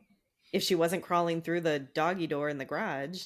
Yeah, I feel like for the most times these attackers they don't overpower their like even at Sydney's house after she wakes up from her nap, like she can't go out the front door because she forgot she put the chain lock on after being on the phone with the killer. Mm-hmm. But she also gets away. Like he grabs her, he's able to like kick and punch her way back or up to the steps. Again, adds a level of realism to the movie, which makes the threat both a little less scary but even more real, which makes it more scary. These are just normal people. They can be anybody. They can be in your house, in your closet while you're taking a nap. You're right, yeah. But yeah, she does give him a little bit of a 1-2, being both like clever and physically strong, outpowering him. Like just like throwing the beer bottles at him, ducking when he charges, and like flipping him up onto the steps. Like yeah, she does kind of put up a really good fight here. Her death for me was always really memorable. I remember thinking that when her head hits the top, it's like, if you probably did not have Barbie dolls, but like when you would like you pinch a Barbie doll head, that's what it looks like. I know you have a note here that you're surprised she could fit through the doggy door. Well, overthinking it this time around, as we do. Right. It was more of, not that I'm surprised she can fit, is when she got stuck. That was the surprise. Because, like, she gets the head and both shoulders, and, like, she gets stuck. And, like, this is 90s. They're getting, the women are getting smaller as you go down from the waist. Like, we mentioned in all the other movies we watched. And the biggest part of her, your shoulders, she's got that all the way through. She's got both arms. She's trying to pull, and then she gets stuck. And it's just, like, physically, I'm like, I think she could have just, like, one good heave or two, she would have been able to like slide out. Yeah, I was kind of confused about that too. Like, what actually gets her stuck? But at the same time, I guess when they were filming it, she kept just like falling out of it, and they had to nail her clothing to the frame Oh of wow. the doggy door because she actually really was like super skinny, I guess. But she made a joke in an interview that like this is how she gets into her house now when the like if she locks herself out because she knows she can fit through it. Jesus. That's pretty funny though. Also, I couldn't help thinking it's like insane that she's the first kill in a house full of people with her cop brother, but maybe it's also just a testament to how bad Dewey is at things. I also think the death is weird. She's stuck, so instead of like creeping up behind her and just stabbing her, because I feel like that's usually when you have these movies, the killer has like an MO. Mm-hmm. Uh, and the death is more of like a kind of Friday the 13th, Nightmare on Elm Street, like over the top death, Yeah. where everything else is like very real, stabbing, gutting. Mm-hmm. I don't know if there's a throat being slit, but probably, I don't know. Oh, yeah, the camera guy. Yes, I agree with that. They actually had to trim the frames of her head being crushed to get their R rating. They also had to promise they wouldn't like show it too much after that. So like we do see it again like quickly when Sydney finds her. There was a quote, I think from Stu at some point where he says there's always some stupid bullshit reason to kill your girlfriend. Or does Billy say Mm, that? it sounds like a stew line. It's more likely to get caught having someone survive besides the killers. Of Like, course, oh yeah, yeah. because it's just their word to the cops. Oh yeah, this Mm-hmm. guy came in. The guy being for their story, Sydney's father. He went crazy, killed all these kids. Yeah. We survived, fought back, killed the dad. So like, it's just a means to an end. I think. Yeah. There's a little bit where, like, between Stu and Randy, where Stu says, as if, and Randy says, okay, Alicia. And obviously it's a Clueless reference, but now I can't remember why they even started that exchange. Isn't it because she went upstairs with Billy and Randy's like, there goes my chance with Sydney? That's Yeah, when you're right. Billy shows up at the party. So obviously this is like a big deal that Sydney and Billy finally have sex because they broke the horror movie rules. Yeah. Well, she's over her mom's death now. It's okay. Yeah. Yeah. Okay. All this grieving, it's so funny. Yeah. I did think it was funny in some of their dialogue. They say, like, Sydney says, this is life, this isn't a movie. And Billy says, sure it is, Sid. It's all one great big movie. Almost kind of breaking the fourth wall. I mean, not literally, but it just, Right. Yeah. again, they are letting us know that this is a movie and we've been telling you the whole time what's going to happen. You haven't been paying attention. Right. Exactly. I've always loved the scene where Randy, like, he gets up almost on the soapbox to explain the rules of horror movies. And he's Yeah. so offended people don't know. Oh, yeah. Um, I guess maybe as a film nerd at that age, I was like rooting for Randy. I don't know, Mm-hmm. but I it's get pretty that. funny. And he's saying all the rules, and you don't have sex, and then of course it cuts to like Billy and Sid like Mm-hmm. making out, and clothes starting to come undone, Yep. and then you don't drink. And yes, they're at a party, and he's like kind of starting to play up being inebriated or kind of more like sleepy. It looks like, but you never see him drink on camera. I don't think he's always holding the beer, and Interesting. clearly he's been drinking at the party. We don't We have that see it, impression. Yeah. and they're watching Halloween again. Meta, we're a movie within a movie talking about movies or whatever, Mm-hmm. and they now at this point it's all the bros, and they're talking about the other actress who's in the movie, not Jamie Lee Curtis, and they have the obligatory quote tit shot, Mm-hmm. and again it's cut over them talking and it cuts right to Mm-hmm. Sydney and Billy about to have sex, and she goes to take her bra off, and the camera pans, and we don't get the quote unquote Mm-hmm. shot Mm-hmm. because it's the back of Billy. I'm like, I love that. I love that they didn't do it. They didn't make Nev do it. I Mm-hmm. love that we didn't see anything, so we don't need to. Everything's implied. Yeah. We know what's happening. We don't need to see it. We don't need to see teens doing things like that. Yeah. Less is more, both with the gore and the sex scene. But it's funny because when people think of horror movies and slasher films, we think of crazy deaths, and we think of at least a pair of naked teenagers, Yeah. romping around somewhere, and we don't really get that. Yeah. They're telling us the rules, but kind of breaking them at the same time. Mm-hmm. I guess it's his last rule when he says, like, don't say you'll be right back. Mm-hmm. And then Stu makes a big deal about going to get more beers, and he says, I'll be right back. Like really like mockingly. I'm pretty sure that was in the trailer. I remember that. I think so too. But also, thinking about it now, he was going to get beers, supposedly in the garage. I feel like that's probably a clue that he was the killer because, like, he would see Tatum's dead body. Right. And also, that means literally no one had gotten to get more beer this whole time. Maybe Stu is now the Stu beer just kept wench. doing it. Yeah. Yeah, he's like, oh, guys, I got it. Who needs a beer? You got a full one? I'll get you a backup. Yeah. Yeah. Okay. So, this monologue that Randy gives about the rules, Jamie Kennedy had said he did the first take, and Wes Craven's like, that's perfect, that's great. And Jamie Kennedy was like, no, I really like, I want to try to do it again. I think I could like do some other things with it. I guess in the end, Wes Craven used the third take, and he told Jamie Kennedy, never be scared to ask for another take, always trust your instincts. And Jamie Kennedy said, that was a big lesson for me, not to be scared. That scene really helped me for my whole career. I'm never scared to ask for another take, to confer with the director. Wes really helped me with that. And there were a lot of stories that came out in like interviews I read with the cast that Wes Craven was like actually super gentle and like almost kind of like an acting coach to some of them. Like Drew Barrymore mentioned this in her big scene. She and Wes Craven had come up with some story that she would think of to get herself emotional so that she was always crying real tears. And then Jamie Kennedy also like felt like he was being taken care of because this was his first movie, I think. Nev Campbell and Courtney Cox too said like he was one of like the kindest, gentlest directors I've ever worked with. You like hearing stuff like that. And Mm-hmm. I that's kind of the point of the director to like, I don't know, I wouldn't say be an acting coach, but like you are telling your cast Mm-hmm. how to Yeah, act in the you're scene. directing the So cast. Yeah. Bob, let Wes Craven do his job. I guess I'm going a little out of order, but when Sydney is still upstairs with Billy, she says something like, I wish my life could be a Meg Ryan movie, like if it had to be a movie. This was the second time we mentioned Meg Ryan because Dewey told her that when they make this into a movie, he could see her as a young Meg Ryan. Yeah. I do want to point out she says something like, with my luck, I'll be played by Tori Spelling.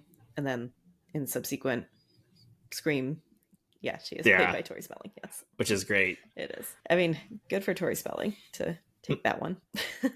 Yeah. Yeah. But it's also smart on the franchise. Like, again, we're revealing everything behind the curtain. So Yep. pay attention or you're going to miss it. Mm-hmm.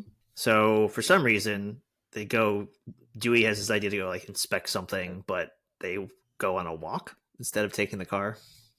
Well, no, I think someone from the precinct like tells Dewey that they got a call about a car being in the bushes, Okay. and Yeah. maybe they walk because they figure they could see it better if it's like off the road. I don't know. I don't know. It's he gives me more of like, this is a good time to be romantic. That's the vibe I get. And I it's know it really does. very Yeah. bad. He Yeah. obviously is trying to act on his crush on Gail Weathers. Yes. Right. Mhm. But the drunk teens who are excited to see the dead principal, which, by the way, it's all sorts of fucked up. Oh, right. Yeah. Yeah, they hoot and holler and drive way too fast and almost run over Dewey and Gale. So they jump off the road and he lands on her. And there's like a moment where we start to actually see like, and as the franchise goes on, it's a relationship developing. But at this point, up until this point, I should say, Yale is just like kind of leveraging this crush he has on her. And then when he grabs her and jumps off the road, the look she gives him is so subtle, but it's like it's changed. Yeah. And she's starting to see him as like maybe a hero cop after all, or he, he put himself on the line to save her. And you can start to see the actual affection that she will have for him. And then later in the end, when he's being carted off in the ambulance, like she's there with him. So finally we see Tatum like a classic horror movie. There's always like that body that's going to jump out and scare you or whatever, like, or scare the main character. In this case, like Sydney's getting chased through the house, climbs out of an attic window and ends up, falling and is in front of the house. And she sees her dead best friend like hanging in the garage doggy door. I think it now. I thought it 10 years ago. I thought it 20 years ago. It looks so cheesy and bad. Like, cut that shot. Like, we know she's there. We don't need to, like, just Nev's reaction. It looks so bad. It looks like a Sears mannequin. Like I don't. Everything else looked cool and fine, like the practical effects, and Hmm. it's minimal too because you don't want too much blood and gore, not just for the comedy rating approval, but yeah, this was a fail for me. I'm sorry. I don't know. I guess I've always thought it looked odd, but I also was like, I don't know what it would look like if your head got crushed by the garage. I don't know. Yeah, I feel you though. They did have to cut that, like I said, instances of like showing Tatum's head, which it's funny because like your argument is like, what if he just didn't show the head at all because it didn't look good? And then it would have been easier on you too. But when Teddy the cameraman is killed, they had to trim this scene because the MPAA said that when the actor had his throat cut, his facial expression was too disturbing. That's some grade A acting there, Teddy. Yeah, good for Like Teddy. to like, all right, listen, we're not gonna call you out on the bloody throat being slit open. Hmm. We gotta call you out. This guy's face is too intense Yep. because he's dying. Yep. Cut it. Show the blood. The blood's fine. Yes. The face, Hmm. no. His hair wasn't sexy enough either.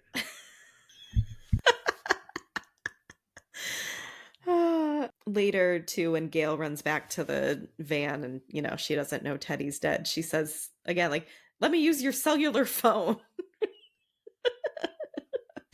And it's like the Um, size of a satellite phone from the Jurassic Park movies. yeah, but I do like this bit where, she starts to drive away and she doesn't realize that Teddy's dead body is on the top of the van and the windshield wipers wiping away the blood. I always remember that shot. So they somehow kill him and put him on top of the van. And so Hmm. like all the blood is coming from the top, Hmm. obviously. But as she's driving away, he like slides down.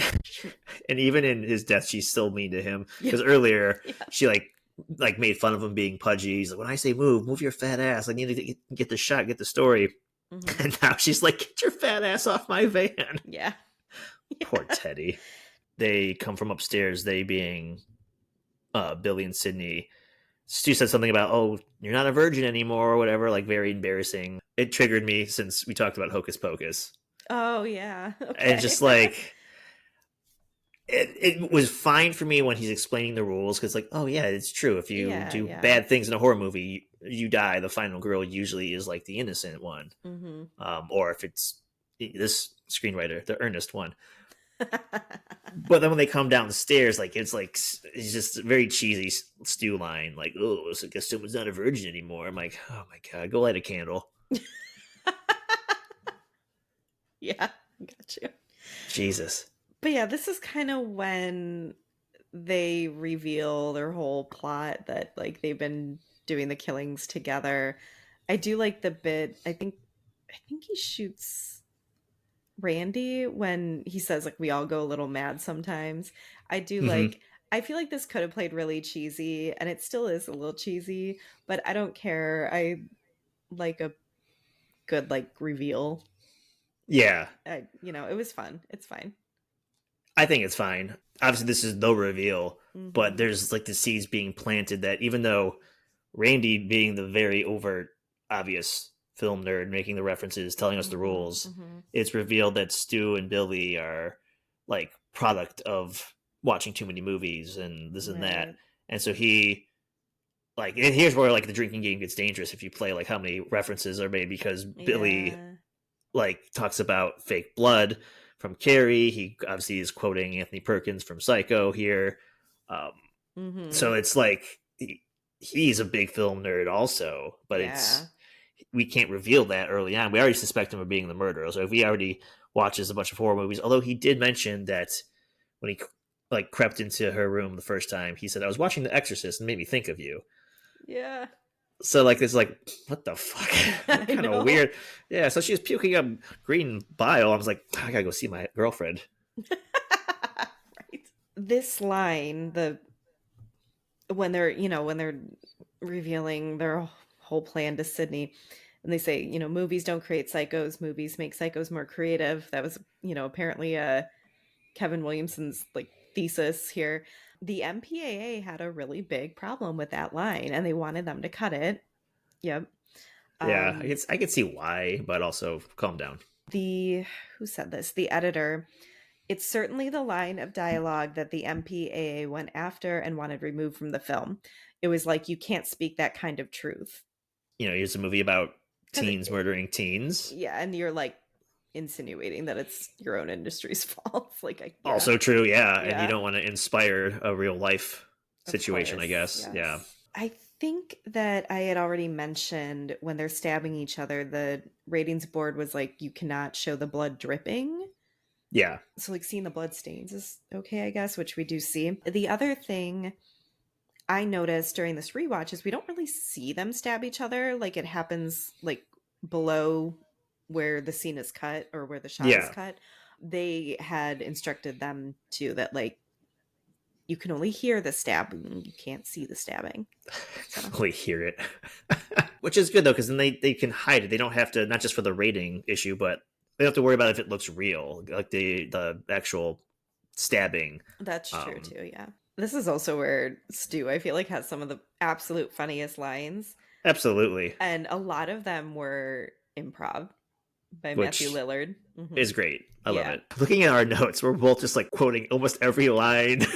Yeah. It's just better knowing that it's improv, but it all works. Mm-hmm. It's so, I mean, we can just do the whole scene if we wanted to. And it's just, that's how many notes he wrote for his lines. Yep. You pointed out you really like the line where he says, "You hit me with the phone, you dick." Yeah. That was actually a mistake. Like, the phone kind of like slipped something with the fake blood. Yeah, and my mom and dad are gonna be so mad at me. That was not in the original script, and I think Nice. like that's like the funniest line to me, because yeah, like they did all these horrible things, and he's like, "My mom and dad."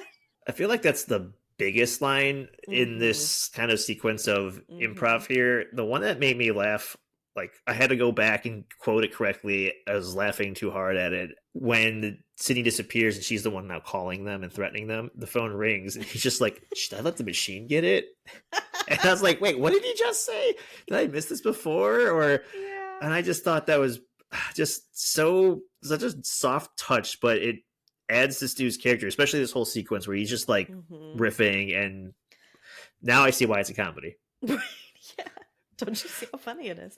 Matthew Lillard, hilarious. Yeah. When he says, "I'm feeling woozy here," after he gets his stab wounds, I honestly think about that all the time. Like, Yeah. anytime, like, this makes it sound horrible because, like, I don't know, when someone's dizzy or woozy, that's like an emergency.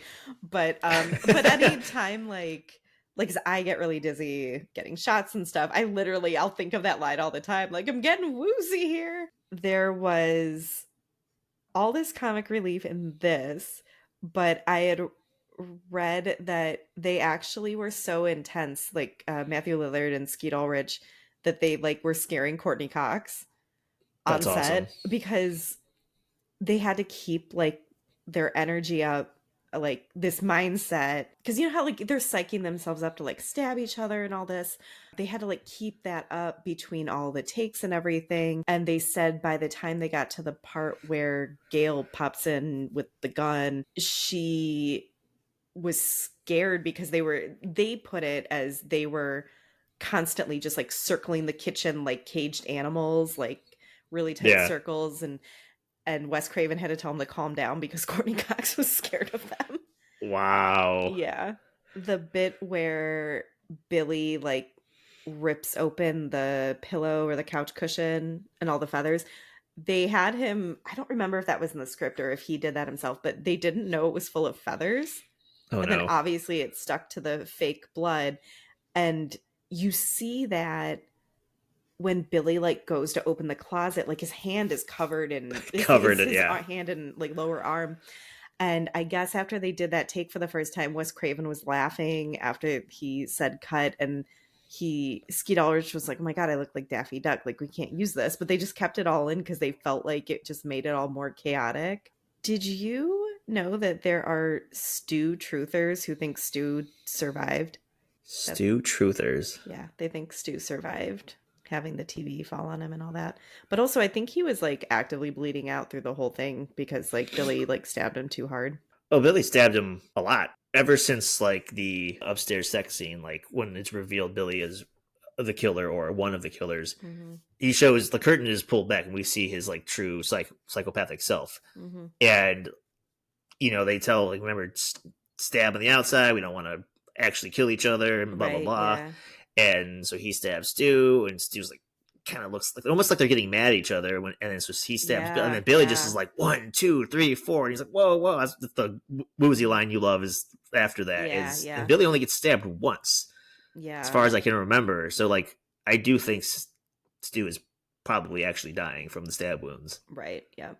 and then like the giant TV falling on his head. Yep. I always like the bit though where, Gail comes to again, shoots Billy, and she's like, I had the safety off that time, bitch. Like, this is when Randy's like back awake or whatever, right? And he's like, watch Yeah, out. Like, the killer always comes back for one last scare. And he really does. he really does. Yep. And then she went from not knowing the safety was on to like being a marksman and like Gets between the him. eyes. Yep. Yeah, Yep. perfect shot. Good job. Good job, Miss Weathers. Yep. So who our survivors are Sydney and Gail and Dewey and Randy. Yes. Okay. And Sydney's dad, who they were going to frame. Yeah, and maybe Stu, I guess, with these truthers. Maybe Stu, who knows? Oh, I do kind of like there are two final girls. Yeah, I guess if we count Gail, yeah. Well, he gets taken down by a girl in any case. If you don't want to, even if you wouldn't consider her the final girl, and you would consider Sydney. Yeah, they both kill a killer too. Oh yeah, that's true because Sydney kills Stu. Okay. Yeah, I'll go with it. Okay.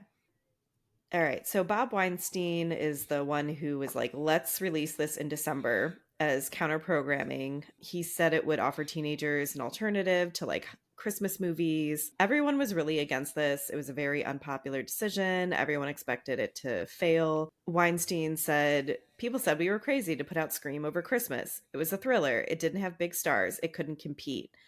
But he said something like, think about it. Once you've seen Beavis and Butthead, what else are you going to go see? And ended up being right. And Beavis and Butthead Do America was out at the same time. That's what he's referring to. It did not have a good opening weekend. Like it did like okay. I think they said it came in like fourth, but it grew based on word of mouth. It never hit number one, but it stayed in theaters for so long. And it ended up being the 13th highest grossing film of 1996. And it was the highest grossing slasher film ever until the 2018 version of Halloween. Okay. It won Best Movie at the MTV Movie Awards. There it is. You always got to put those in. Courtney Cox and David Arquette, and I think we all know, like, eventually got married because of work, like meeting on this movie, later divorced. And as I mentioned, Neve Campbell and Matthew Lillard dated. I want to point out earlier when we talked about the release date, I was like, that's crazy. And obviously everyone else thought that was crazy. But as you're sitting here talking about it, I'm kind of thinking like, as crazy as it is, it does make sense. It's like a counterculture thing. Mm-hmm, mm-hmm. Especially if you're like aiming at like kind of angsty teens that, like, we don't want to see a dumb family movie. I'm too cool for that. And then like, oh, I can see this movie. Hey, like it doesn't make sense, but it kind of does at the same time. I think it makes sense in a very general way of like you said, like the teenagers or whatever aren't going to want to see some family feel good Christmas movie. I think it was that this was just so opposite because it was a slasher film. I think that's what people were really concerned about. And it wasn't just Christmas season. It was like the 20th. It was the week of Christmas. Yes. So that's even crazier. Yep. But with any successful film, we like to franchise the hell out of it. Right. In this case, I'm not too mad because that's what you do with horror movies, and there's a certain fandom for that. And if you make them well enough, or at least, let's say, good enough, they keep going. Mm-hmm. So that leads us to Scream 2, 1997. In short, Sydney is at college, and the murderers start again. Stab, the movie within a movie, is coming out. So this is obviously the retelling of what we saw in Scream being made into a movie. And like you said, I believe Tori Spelling plays Neve Campbell's character in the movie, whatever. Cotton Weary is doing a media tour. He's got a book out about his falsely being accused and his time in prison, stuff like that. Yeah. Movie takes place in fictional Windsor College in Ohio.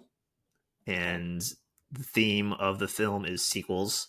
So we get more of that satirical meta type thing. There's a classroom scene where they're talking about film and they're talking about sequels. And now thinking about it out loud, I can't unthink of the conversation I've had with your husband about sequels being better Oh than my the original, god. because that's literally what's happening in the scene here. Oh Because really? Okay. they mention like Terminator 2 versus Terminator 1, Godfather 2. So like obviously Oh they're wow. playing Okay. up on Scream 2. Could it be better than the original? And everyone's like, no, of course not. Again, they're very meta in these movies. That's why they work for me at least. Yeah. I've seen this one, but it's been a really long time, so I don't really remember much specifics Hmm. aside from Jerry O'Connell being her boyfriend. And like there's a lot of setup to make you think he's the killer, obviously. Yeah, and they play off the first one. We're like, oh, we think it's a killer. It's going to have to be him because it's Hmm. always the boyfriend, and then it wasn't. Yeah. And well, I was going to say spoiler, but we've talked about the first movie, so if you haven't seen it, then why are you listening to us? Um, but the killer this time is Billy's mother, Yep. and then film student Nikki. So they Yeah, who kind of like do helps like her. yeah, almost Hmm. like kind of how we thought Randy could be the killer in the first one, the guy who's too obsessed with movies. Hmm. They Hmm. do that this time. It's a different character. Yeah. Scream 3 in 2000. Our screenwriter Williamson couldn't work on this one. Hmm.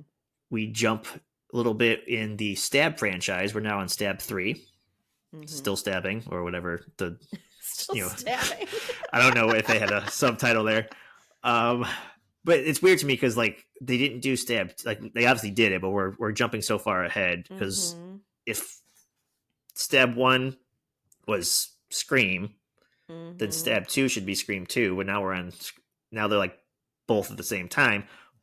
And I think we do this because now we're talking about trilogies. What makes a trilogy versus a franchise? And Randy goes over that. Hmm. Rules of trilogy, very meta. I was reading an interview with Skeet Ulrich and Matthew Lillard, and basically Matthew Lillard said he got paid for Scream 3 despite not being in it at all. This was relating to the whole like Stu Truthers that he was Mm, asked about. There was an idea that he would be running a group of high school killers from prison.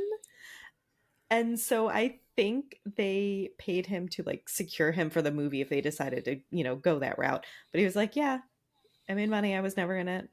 But like I they would mean, lead credence to the idea that Stu is still alive, weird. right? Hmm.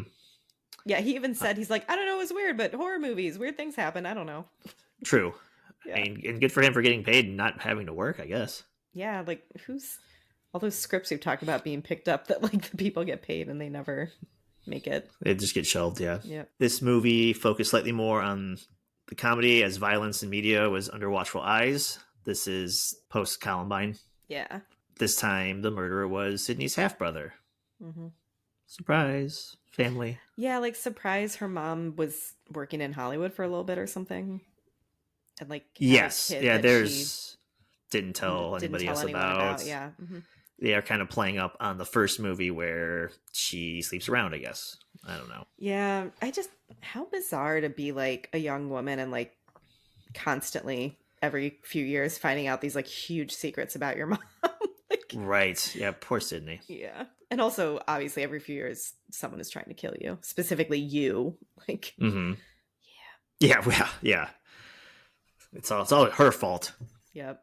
Yeah, exactly. Too. All these people are like, well, all of this is Sidney Prescott's fault.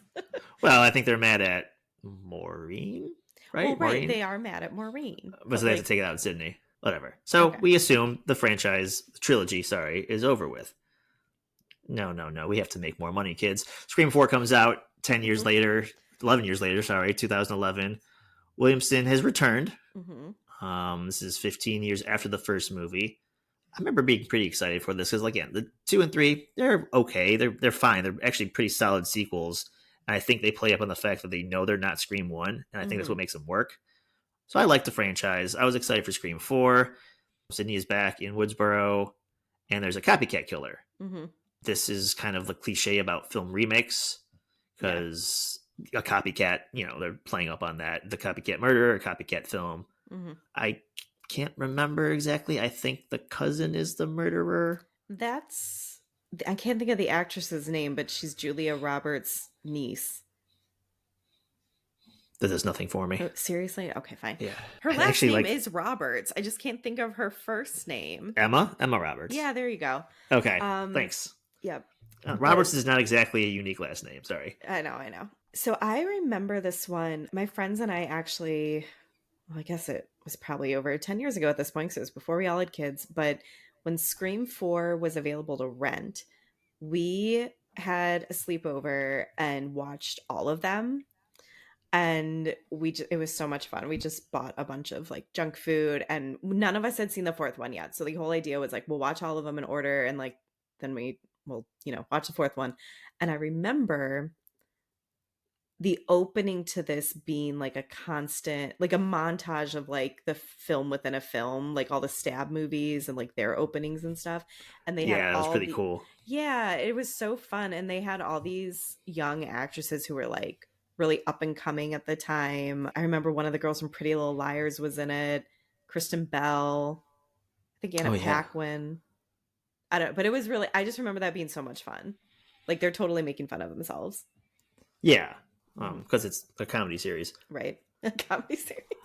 Um, yeah, I don't remember the motive for the cousin, but there it is. She wanted the fame of being like the Um, innocent survivor or something. I think that was what it was.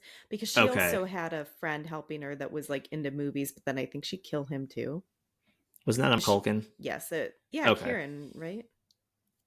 I believe. Yeah. Oh, Forget. What I was gonna say is I don't remember any sequels very well after three because I think I've only seen them all once each in theaters. Which okay. I think maybe Scream 4 might mark the first Scream I actually saw in theaters. The other Okay. ones were all rentals or whatever. Apparently, I didn't know about this, but you also didn't seem to know about it. Scream No. TV show Yeah, there for was a 4 years TV. on MTV. It was 3 seasons on MTV. Yeah. I like vaguely remember hearing about this, but like whatever. I don't know. Yeah, I mean, it doesn't sound unfamiliar, but I know I didn't see it. I probably just like was like, "That's dumb," and didn't watch it because Oh yeah. because I know it's cool or not. I don't know. We jumped to 2022, Scream, which is the fifth installment, but just called Scream. This is the first one Wes Craven did not direct, Hmm. which is kind of cool. He did the whole trilogy plus the reboot, whatever you want to Yeah. call that. The killers are fans of the Stab series, but bored with the franchise and looking to inspire. The title and the movie, again, being meta, they are making fun of the requel trend Hmm. of where the sequel is named after the original and it's a sequel directly from the first movie and it kind of ignores the other sequels. You Okay. see that with Halloween. The third movie entitled Halloween is a direct sequel to the 77 Halloween. I think there's a couple other horror movies that did that. I think Okay. Candyman and one of the Nightmares, maybe. And I don't know. It was a trend in the Hmm. early 2020s, apparently. And they're being their the zeitgeist that they are, they also did the same thing. Gotcha. Yeah. Don't remember much else about that. Scream 6, definitely seen it once, don't remember much about it. I enjoyed it. I enjoy all these films, not as much as the first one, obviously. I can't do a whole 3 hour podcast on these sequels. Yeah. This is the first one not to feature Nev Campbell or David Arquette. I believe David Arquette dies in the previous one, if I'm not mistaken. Okay. I think I heard something about him, his character dying. Yeah, which confuses me because one of the killers in Scream 2022 is a very small, petite actress. And in the Okay. scene where the Ghostface killer kills David Arquette, like it is clearly a different person. It is a much bigger, stronger, like eye level with Dewey Mm. than this like 5 foot petite framed woman. And that's the part like when they revealed her, I'm like, and I think she's the one mentioned that she killed Dewey because I think the other killer was doing something else or whatever. Again, don't fully remember. Okay. I remember sitting in theaters going, "No, that's not right. That couldn't have been her. It doesn't make any sense." Is that the one, the 2022 Scream? Is that the one where Mikey Madison is the killer? Yes, Okay. I believe so. Yeah, Okay. and then in Scream 6, Nev doesn't return because of contractual. No, she wasn't getting paid as much as the guys. That's what I was going to say. Hmm. Contractual neglect. Oh. Yes. How do you not pay like the face of the franchise? I mean, I saw the movie. I felt bad watching it because she wasn't in it for that reason. But I was like, well, let's see how they turn this around. What did they do with it? It Right. was fine. But I'm happy that in 2026, Nev is back. Mm-hmm. Kevin Williamson is going from behind the pages to behind the camera. Yep. And rumor has it Matthew Lillard is going to be in it, so maybe those Stu truthers are onto Hmm. something. The truth is out there. Interesting. I'm tired. That's a lot. I know. You did a great job. That was all right. I just had a little bit of trivia that I found personally interesting. Wes Craven had an assistant during this time named Julie Plec, who was apparently like one of the people that really convinced him to direct Scream after he said no a whole bunch of times. She went on to develop the Vampire Diaries TV show and was the showrunner for the entire run of the Vampire Diaries. Nice. A lot of my friends and I watched the Vampire Diaries in college. And it's funny too because the Vampire Diaries kind of developed its own like world where it spun off 3 shows, I think. Really? Yeah. So I had no idea. mm-hmm. Wow. Well, it's all on the CW. I assume that's not really what you were watching in college. So did Scream hold up for you? 12 hours later of this discussion, I would say yes. Yeah, absolutely. Didn't realize it all this time it was actually a comedy, but I mean, I did laugh. There were parts where I laughed. I mean, yeah, definitely. So if you didn't have Matthew Lillard, it might have got that NC-17 rating because it wouldn't be funny anymore. It's a spoof. Look how funny it is. Yeah. Tatum had some good lines too, though. I thought she was pretty funny. For sure. Funny enough to bring the rating down, though? I don't know if that has anything to do with anything. I feel like they're like not equivalent, but sure. The MPAA are not serious people. Like, or they're too serious. I can't tell, honestly. but all it took was someone to be like, look, it's actually a spoof. And they're like, oh, okay, are then. Well, they They're not made like them cut. seriously killing people. Oh, yeah. Wait, these aren't real murders? Oh, my bad. That's funny. God. That's funny. Oh, okay. Well, congrats. You broke me multiple times this episode. So, told you this morning it was going to be a good one. Yeah, I had a good feeling. The vibes were good. All right. Anything else to add? Okay. Well, we would love to hear your thoughts on Scream as well as your own favorite Halloween films. You can find us on Instagram at Back Through the Lens Pod and on Facebook at Back Through the Lens. You can also email us at backthroughthelenspodcast@gmail.com. If you're listening on Spotify or Apple Podcasts, please leave us a rating and review. It's the best way to support our show. If you enjoyed our show today, please give us a like and follow for updates on new and future episodes. Our show is produced by our host, Rachel Campbell, and myself, Joe Siomick, with additional help and support from Peter Telep of LPV Productions. Peter, Rachel, and I are also executive producers. Our awesome logo is brought to you by Tom Fracci, and our wonderful theme song is by Matt Tarek. Thanks for listening, and stay tuned for more trips into our movie-watching past on Back Through the Lens.